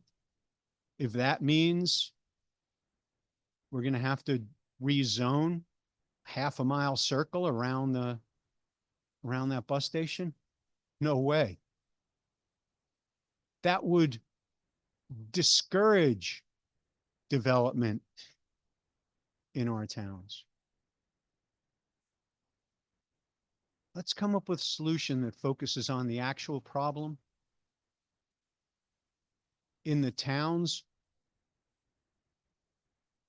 where it's intended, and leave the rest of us alone. Thank you, Madam Chair. Thank you so much. Any further discussion? Representative Zalastowski. Thank you, Madam Chair. I think that one of the situations that this bill really doesn't adequately address is the naturally occurring affordable housing. The town where I live is about 5,100 residents. Diagonally across the street from me, I have it's 3 condo complexes, over 200 units, which is a large chunk of our population in town. They don't sell for more than $250,000. These are nice units. They're 2-bedroom, 1.5 bath. And they have a rental market. The rental market never goes over $2,000. This is affordable, but it's not included in what would be affordable housing. I think the deed restrictions are a problem it artificially limits the actual affordable housing in towns. It also limits intergenerational wealth, which is the other problem I have with it. Otherwise, I mean, there's a lot of things that Representative Dubitsky said that I do agree with. But I think the most strong thing is we aren't looking at naturally occurring affordable housing. I think we're looking at a problem that may not exist. Maybe it does in some areas, but there are areas in the state where affordable housing, the artificial percentages used by not having deed restrictions, does create a problem. So thank you, Madam Chair. Thank you. Further discussion? Well, Senator Rahman.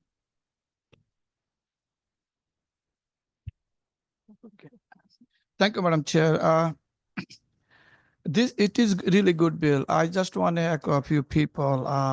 Last 2 years working on this bill with my co-chair and our former ranking member, Senator Fazio.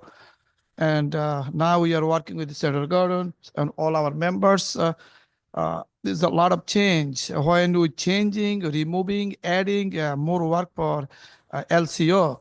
But they don't mind. They're working day and night with us the last 2-3 years. And we really, thank you. Thank you for all your hard work and dedications. We are doing good because of your hard work. And of course, our OLR also working hard, helping us. Most importantly, I want to thanks to P. Harrison and his teams at Desegregated. They are working, closely with all our members, very long time.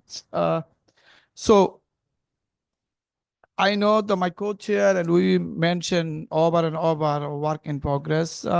Maybe some change coming and more work for the LCO. So we don't know when it's coming those change. But with that, I want to thank you. All our members, both sides the aisles today. It is important to hear from everyone. So thank you, Madam Chair. I can't wait to debate this bill to the Senate floor. Thanks. Representative Zullo. Thank you, Madam Chair. I'll be brief. 1, out of respect for everybody there. 2, out of necessity. I'm very much under the weather, so I'm limited in my ability to talk. I do want to thank you, number 1. I know you've worked very hard on this bill and you've kept an open mind as we've continued to try to fine tune this bill. And I do want to thank the proponents of the bill. because I know over the years they certainly have compromised along the way. There are still two remaining issues with this bill that I continue to have concern with. One is that it's highlighted time and time again, particularly this session, that the state has a housing shortage, and in particular, an affordable housing shortage. And unfortunately, while this bill certainly will incentivize the creation of new housing, particularly around transportation hubs, it does not necessarily imply, or it doesn't necessarily mean that we're going to get more affordable housing, because a substantial number of developers who avail themselves of the rights that may be created under this bill, if towns adopt it, will build under 9 units where there are no affordability restrictions or requirements. And so what you will see is probably luxury housing, or housing at least that's market rate, that it's intended to generate the highest profit for the people that build it. I'm not saying there isn't a place for this bill, because we do need housing of all types, but I agree with my colleague, Representative Dubitsky, that we should be looking at this a bit more holistically. And so that remains a concern for me. The second concern for me, which I did voice offline previously to you, is simply that I worry about towns, that are distressed municipalities, alliance districts, who can't afford to lose a dime of funding in any respect. And what I'd be hoping for, at least, is an openness to a conversation about potentially treating those towns with the same priority as towns that do comply with this, so that we can at least save them harmless. Because again, those are the towns that really need those monies, and taking them away when they're the most in need would seem unfair to me. Again, I appreciate the camaraderie of this committee, how hard everyone's worked to get to where we are today, and I look forward to continuing to work on this. So thank you. My good Senate Chair, Co-Chair, and I wish you good health, because we know you're really struggling today, and we appreciate your comments. So thank you for even weighing in, because we know you are under the weather. Representative Gucker. Thank you, Madam Chair. This bill has seen many iterations over the many years. As I have stated in the past, I have served on this committee in a prior life. This bill was before us in some sort of another then. I'm happy to see it progressing. I'm happy to see that we're not turning it into another study, because study seems to be kind of the death note of, we don't want to deal with what's going on. We're just going to study it some more. And I think it's time that we stop studying, unless you're in school, but stop studying and let's get some work done. What's happening, I have one of those communities that affordability is a problem. Housing stock is a problem. And like I've stated in earlier committee meetings, I have a vast array of zoning situations. I have people who have farms. I have people who live in public housing. I have urban communities, and I have city communities. And affordability is definitely an issue. I know the city of Danbury, that I do represent, is looking at things such as this. We are looking at affordability. We are looking at transit-orientated type of development, and we are looking at fixing a lot of that in-house. But still, there's a long way to go, and there needs to be more support coming from the state. I also do see in here a lot of what keeps people or towns or communities from being able to become compliant and doing 830G projects is infrastructure issues, which I raised at the last committee meeting. I see that this addresses some of that. It may open up, in my opinion, some ideas of getting some more infrastructure out, whether it be sewer or water or other things that would allow for higher density housing in a way that would not only maybe take care of some of the housing stock shortage that my town has, but also at the same time maybe deal with some of those environmental concerns that we have, as far as people, rather than sitting on a busy road trying to get to work from home, can actually walk to a transit orientated hub and go off to work. So there are benefits there. I do still have concerns with some of it. which I have stated in the past. And not every bill is perfect, because if it was, we would have been out of here an hour and a half ago, and everybody would be in agreement. But it's good to have these discussions because, again, we have, Connecticut has a wide array of people and of land and of needs. In my community, I have people that $2,000 a month rent, which is considered to be affordable in some aspect, really isn't in my community. And what it's led to is another problem. We have a lot of illegal apartments that people are putting in place because there are people that can't afford the rents or the buildings that are out there. So they are illegally moving into basements and attics and other things, to which unfortunately has led to tragedy. It's led to tragedy to where we see these people that need a place to live, can only afford certain avenues, to where those buildings or structures that they're in are not suited to be able to handle that kind of load or density. It's also turned out to be very dangerous for first responders when they have to go in and they have to deal with, dealing with a problem that has been a result of too many people cohabitating in one location. So I look forward to us furthering the conversation. I know this bill still needs work, and we all know the process. We get it out of committee, but the conversations are still going to happen. And I'm sure where other committees are taking up this this type of legislation, I'm sure the minds will come together and work together as a partnership to make it the best that it can be. So though we write legislation for 169 communities, and we know that 169 communities it will not affect, there are communities such as mine and others that do need this sort of legislation, and they do need this kind of support. So again, though I have some issues, I see the positive more than the negative. I will be supporting this. I urge others to look deeply into it and see how this could be the starting point of what I think will go a long way to really helping people stay in our communities, whether they be first responders, police officers, teachers, or others, be able to afford to live in the communities that they have invested so much time and energy into. Thank you, Madam Chair. Thank you so much. Any further discussion? Just as some final notes to this before we finally have our vote on it. I really appreciate all of the good faith arguments that were brought forward today. And certainly as my good co-chair and I continue to work on this bill, as I said at the top, it is a work in progress. As we continue to work on this, we will be taking into account some of those ideas for sure.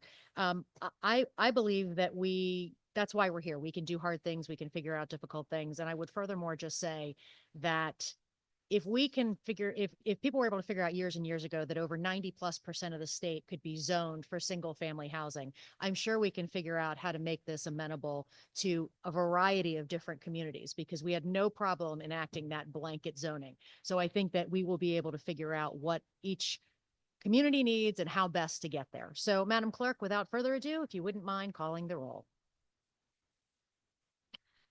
This is a roll call vote on House Bill 6831, an act concerning transit-oriented communities, LCO number 5826. The motion is to JFS. Senator Rahman. Oh, yes.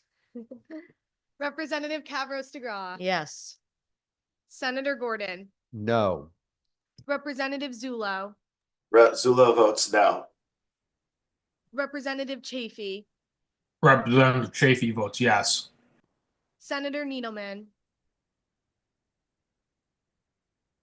Representative Baker. Representative Baker votes yes. Representative Delnicki. Representative Dubitsky. No. Senator Fazio. No. Senator Fonfara. Representative Gucker. Representative Haynes. Senator Honig. Senator Wong. Senator Huang votes no. Representative Lamarck Muir. Yes. Senator McCrory. Representative Lamar. Yes. Representative Rader. Representative Rader votes yes. Representative Santinella. Yes. Representative Winter. Yes. Representative Zawistowski. No. So much, Madam Chair.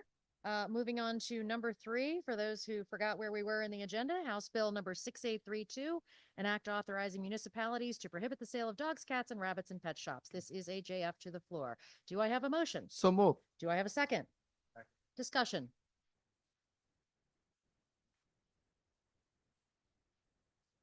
Representative Dubetsky.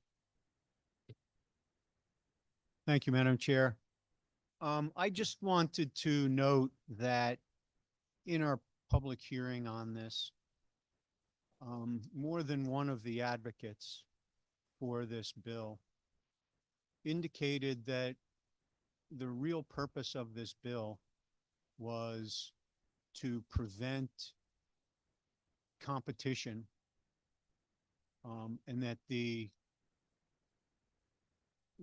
so-called rescues who essentially did the same thing that the pet stores did. They went out of state, they got animals, they brought them back, and they sold them. And that the real purpose seems to be to cut down the competition of the pet stores who are competing with these rescues. And it seems to me that the legislature should not be choosing to eliminate the group of people who are regulated by the Department of Agriculture in the care of the animals and are licensed and are required to satisfy the minimum care conditions and things like that, that we shouldn't be choosing to eliminate them as a competing factor for a group that doesn't have the same type of regulation.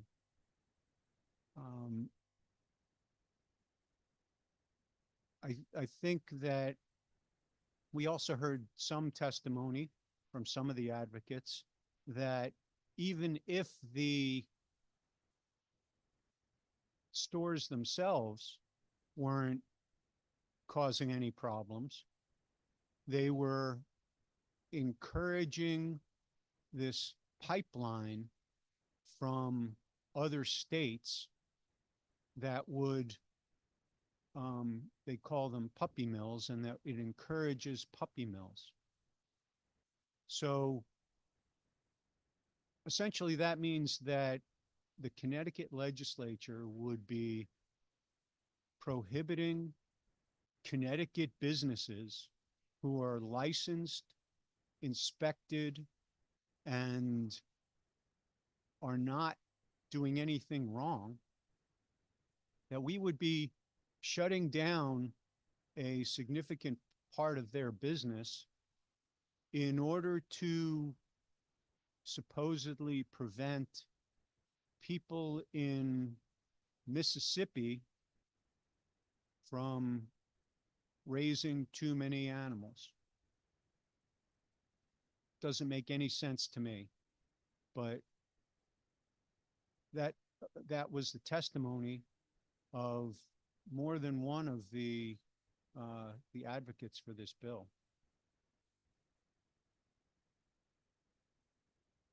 I will be opposing it. Thank you. Thank you so much. Any further discussion? Senator Gordon. Thank you, Madam Chair. And I certainly do recognize and appreciate the good work that animal rescue shelters and animal rescue organizations do. I'm proud to have a rescue cat named Larry as part of my family. And a big shout out to Paws Cat Shelter in Putnam, who does phenomenal work in that regard in my part of the state.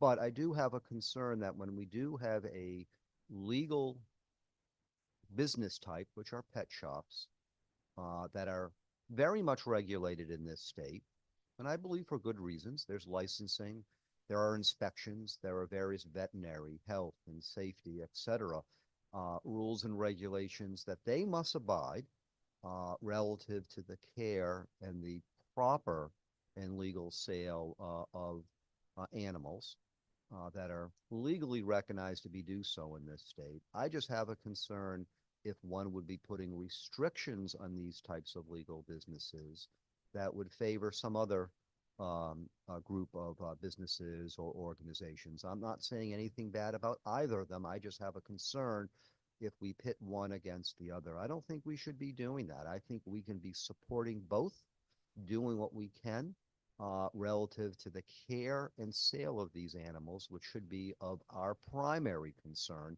And it is, whether it is on the one hand, pet shops, and on the other hand, animal rescue shelters that take in these animals, care for them, and look to find for them good, long-lasting homes. So I'm going to vote no on this because I just have concerns about what could end up being results from this bill, but very much highlight that we are continuing to do what we can do for the animals in either of these settings. And to me, that is a priority, and I just don't see that fully in this bill at this time after a lot of review and thought, and very much reading through the testimony and seeing the testimony during the public hearing. Thank you, Madam Chair. Thank you so much. Any further discussion, Senator Fazio? Thank you, Madam Chair. Sorry for going out of order to my good friend, Senator Gordon. I just wanted to say that I've obviously heard a lot about this proposal from constituents, emphatically in support of it. So I will be supporting it today. But I also recognize that it's a work in progress early on out of committee, and hope that we can forge a good compromise that protects the animals and animal welfare, protects kind of local discretion, also protects small businesses that have good intentions and tries to find the right middle ground in that process. So I will be supporting it today, but hope to work to make it better before it comes to the floor. Thank you. Thank you. Senator Rahman. Thank you, Madam Chair. Yes, I think this bill is option. Town, if they want it, they can prohibit. If they don't want, they don't have to use that. So it is on option. Town can use that. Thanks, Madam Chair. Thank you. Any further discussion? Seeing none, Madam Clerk, would you please call the roll? This is a roll call vote on House Bill number 6832, an act authorizing municipalities to prohibit the sale of dogs, cats, and rabbits in pet shops. The motion is to JF. Senator Rahman. Yes. Representative Kavros DeGraw. Yes. Senator Gordon. No. Representative Zulo. Rep. Zulo votes no. Representative Chafee. Rep. Chafee votes yes. Senator Needleman. Senator Needleman votes yes. Representative Baker. Representative Baker votes yes. Representative Delnicki. Representative Dubitsky. No. Senator Fazio. Yes. Senator Fonfara. Representative Gucker.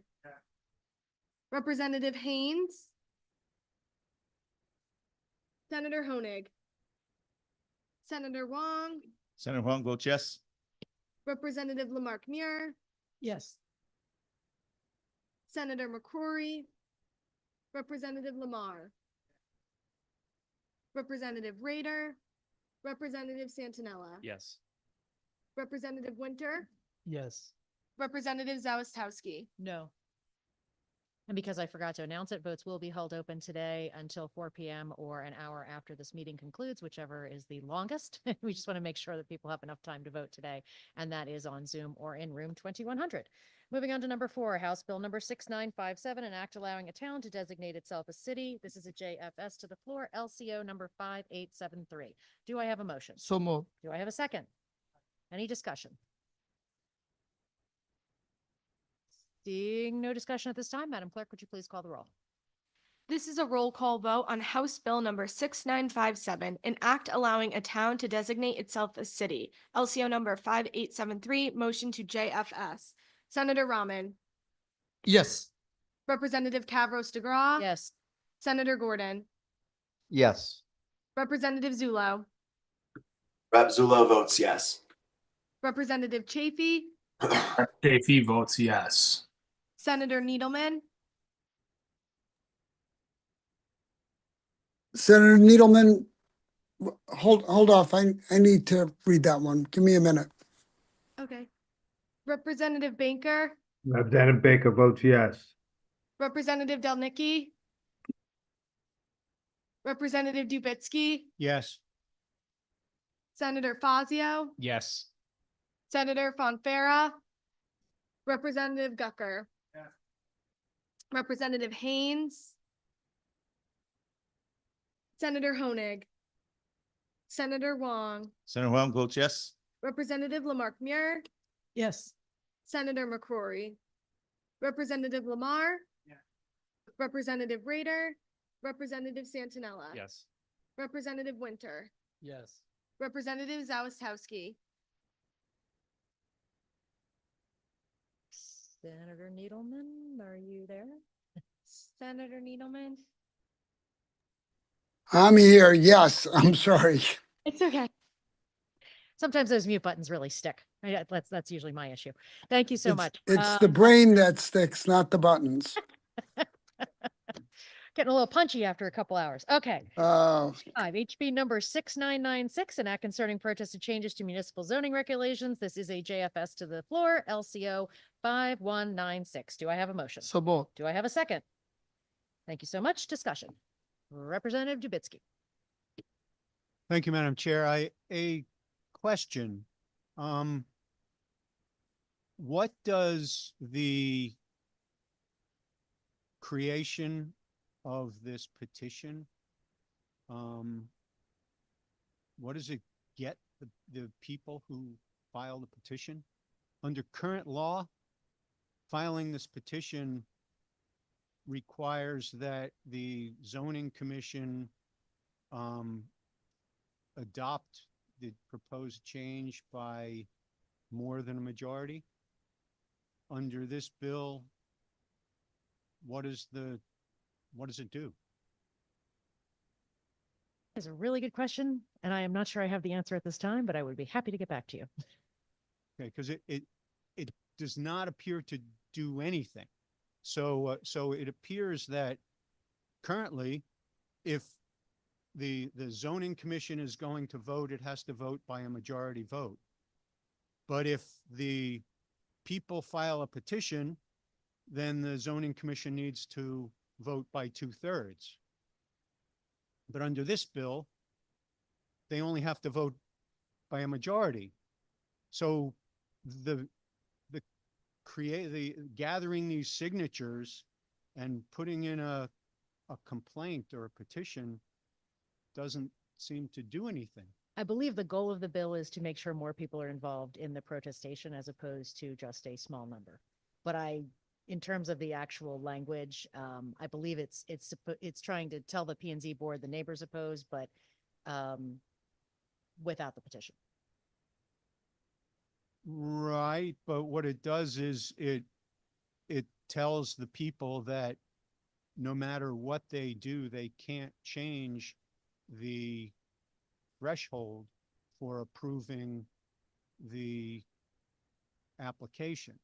It's a majority no matter what the people do. Whereas under current law, the people can protest, can file this complaint, and if the sufficient number file the complaint, the commission has to vote by a higher number.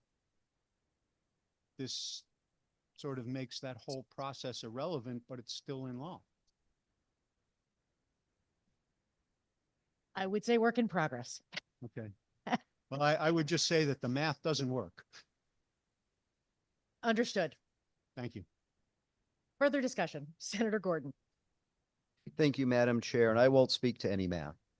But Appreciate that. I do want to speak to the fact, and I'll wear my hat as someone who chaired my town's Planning and Zoning Commission for 15 years and dealt with all sorts of zoning regulation changes, planning meetings, hearing from people. for or against, or just at a meeting to understand what was going on in any particular land use application, as well as people who were petitioning with regards to decisions that Planning and Zoning Commission made or was in the process of making. And I understand what the intent might be of this bill, but I want to reference very much so a very articulate and well-written, concise, straightforward, and common sense testimony we received from the Western Connecticut Council of Governments by my friend Francis Pickering. I think he really hit the nail on the head that we should not be, as a state legislature, limiting or having a zeal to interpolate ourselves into local decision-making in the municipalities. I've said this many times, and it's a truism. I'm on a meeting. And I was like multiple things at the same time. I don't know what's going on. It never gets.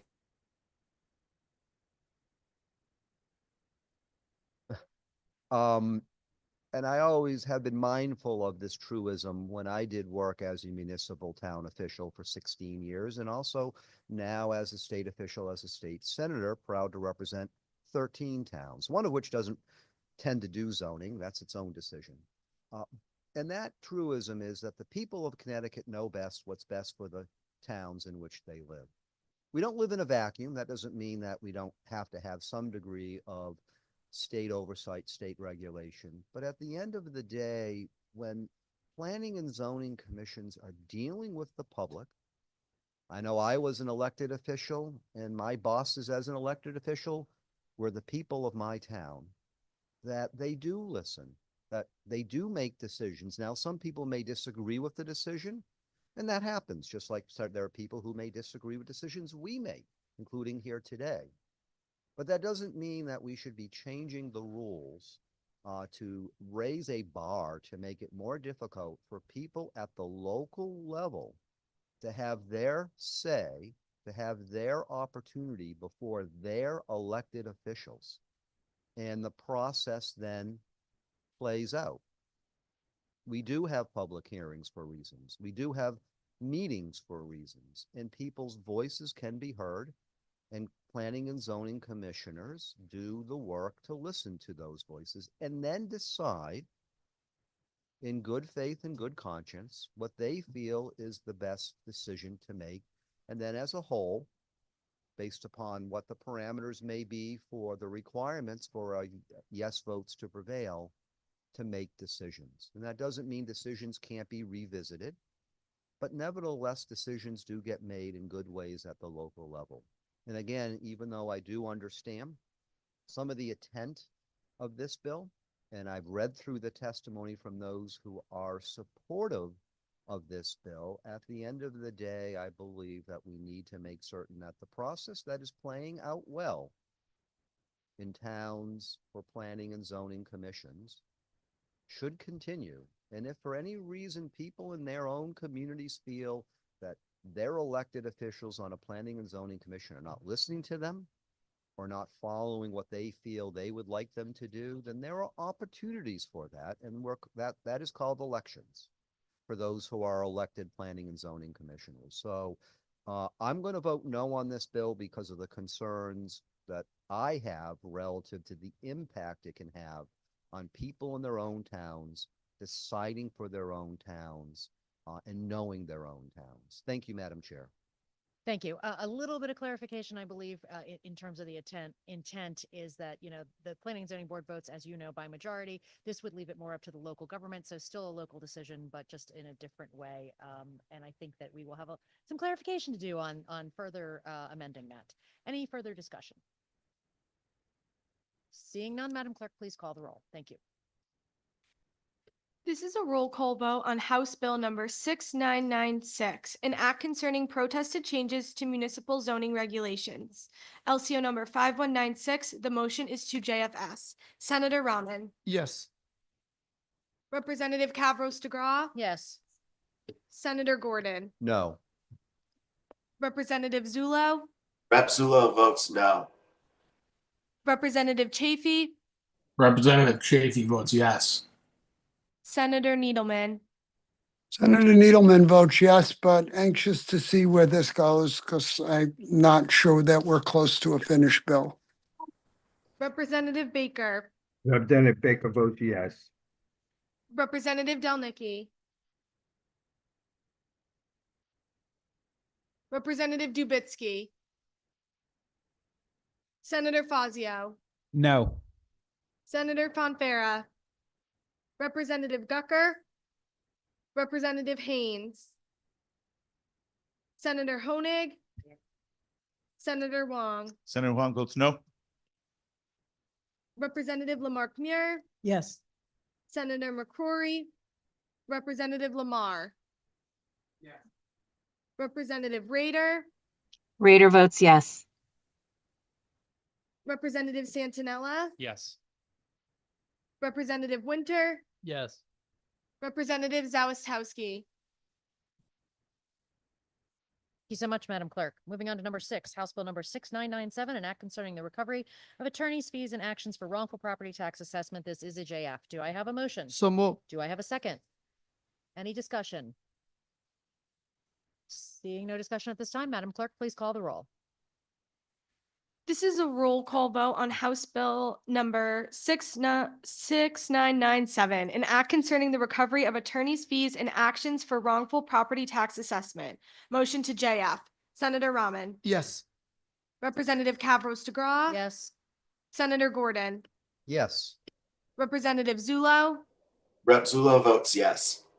Representative Chafee, Rep. Chafee votes yes. Senator Needleman, Yes, again, with some concerns. I'd like to see this thing worked out over time. Representative Baker, Representative Baker votes yes. Representative Delnicki, Representative Dubitsky, Senator Fazio, Yes. Senator Fonfara, Representative Gucker, Representative Haynes, Senator Honig, Senator Wong, Senator Huang votes yes. Representative Lamarck Muir, Senator McCrory, Representative Lamar, Representative Raider, Raider votes yes. Representative Santinella, Yes. Representative Winter, Yes. Representative Zawistowski. Thank you, Madam Clerk. Number 7, House Bill number 6999, an act requiring a report concerning healthcare plans, retirement plans, and other benefits provided by non-state public employees. This is a JFS LCO 5197. Do I have a motion? So move. Do I have a second? Any discussion? Seeing no, oops, Senator Ron. Thank you, Madam Chair. Just a question, the substitute language, changes the agency of administrating this from OPM to the controllers. Could you elaborate on what the rationale for that substitute language through you, ma'am? I think that the reason for it was because it made more sense, honestly, that the comptroller's office that's more familiar with insurance would be handling this as opposed to OPM directly. Thank you. And would this need a referral to the insurance committee in the area of cognizance? I am not sure, but I'm sure screening will make that determination. Thank you very much. Thank you. Any further discussion? Let me just confirm the Zoom room. Seeing none at this time, Madam Clerk, please call the roll. This is a roll call vote on House Bill number 6999, an act requiring a report concerning healthcare plans, retirement plans, and other benefits provided by non-state public employers. The LCO number 5179, the motion is to JFS. Madam Clerk, that's 5197. LCO number 5197, my apologies. Senator Rahman, Yes. Representative Cavros DeGraw, Yes. Senator Gordon, No. Representative Zulo, Rep. Zulo votes no. Representative Chafee, Rep. Chafee votes yes. Senator Needleman, Yes, Representative Baker, Representative Baker votes yes. Representative Delnicki, Representative Dubitsky, Senator Fazio, No. Senator Fonfara, Representative Gucker, Representative Haynes, Senator Honig, Senator Wong, Senator Huang votes no. Representative Lamarck Muir, Senator McCrory, Representative Lamar, Representative Rader, Rader votes yes. Representative Santinella, Yes. Representative Winter, Yes. Representative Zawistowski. Thank you so much, Madam Clerk. Moving on to number 8, House Bill number 7001, an act concerning the determination of fair market value of retail sales facilities for the purposes of property taxation. This is a JF. Do I have a motion? So moved. Do I have a second? Any discussion? Representative Zawistowski. Thank you, Madam Chair. I will be brief. There are a number of concerns I have about this bill, but I think the main one at this point is the cost of municipalities. Thank you for the opportunity. I appreciate it. Senator Gordon? No? Thank you, Madam Chair. I do share the concern about cost to municipalities. I know we did get testimony from Cost CCM, from the Organization of Tax Assessors, but I also understand the intent of this bill. I'm going to vote yes, but I'll flag it that I think there are some things we might be able to do to take into consideration some of the concerns and see what we might be able to do as this bill moves forward. Thank you. Thank you. Any further discussion? Seeing none at this time, Madam Clerk, please call the roll. This is a roll call vote on House Bill number 7001, an act concerning the determination of fair market value of retail sales facilities for purposes of property taxation. Motion to JF. Senator Rahman, Yes. Representative Kavros DeGraw, Yes. Senator Gordon, Yes. Representative Zulo, Rep. Zula votes no. Representative Chafee, Rep. Chafee votes yes. Senator Needleman, Representative Baker, Representative Baker votes yes. Representative Delnicki, Representative Dubitsky, Senator Fazio, No. Senator Fonfara, Representative Gucker, Representative Haynes,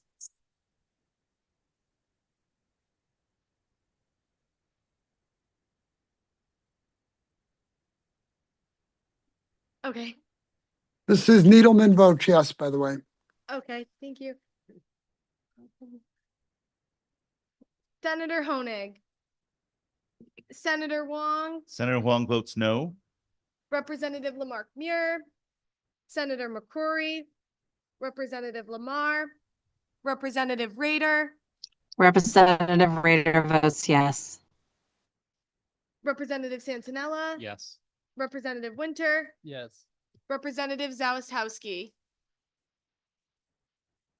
Thank you so much, Madam Clerk. With that, that does conclude our agenda for today. As a reminder, votes will be held open today until 4:00 p.m. That is in room 2100 or on Zoom. Our next committee meeting is Friday, March 21st at 10:30 a.m. That is also a JF meeting. We look forward to seeing you then. As of now, we stand in recess. Thank you, everyone.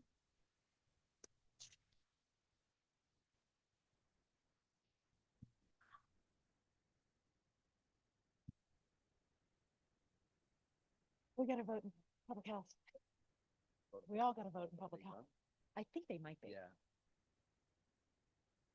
Thank you It for a went good. faster. Yeah, that went. Process. Yeah, it went as easily as it could have, I think. Good try or not. Yes, no, I appreciate it. That was much less onerous. The housing committee could learn from us. What? The housing committee could learn from us. They won't, but they could.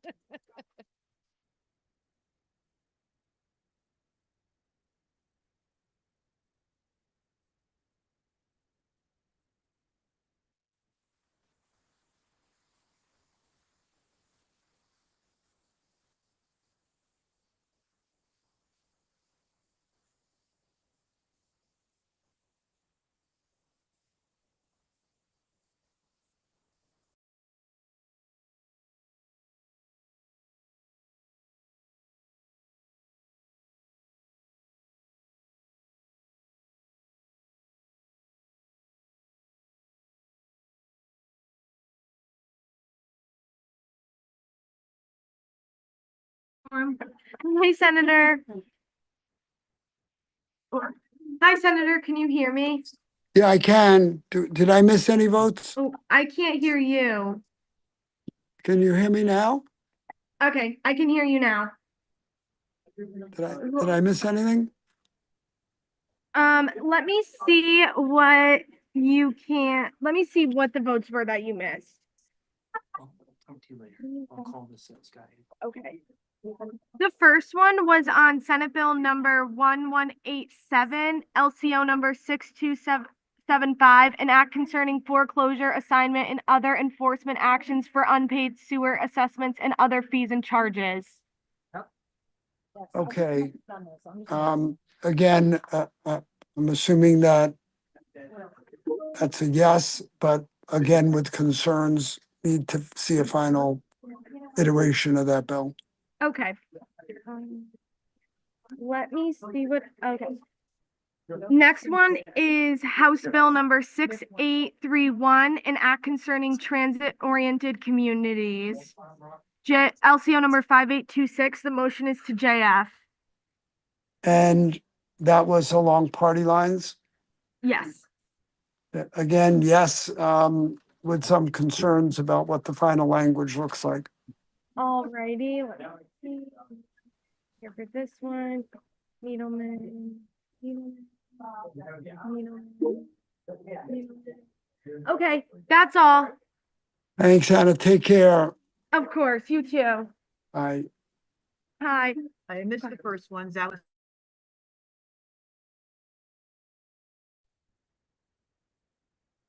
Hi, Hannah. Can you hear me?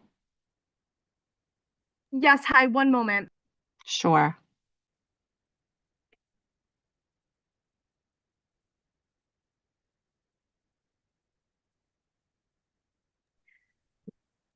Alrighty, sorry, Rep Rader.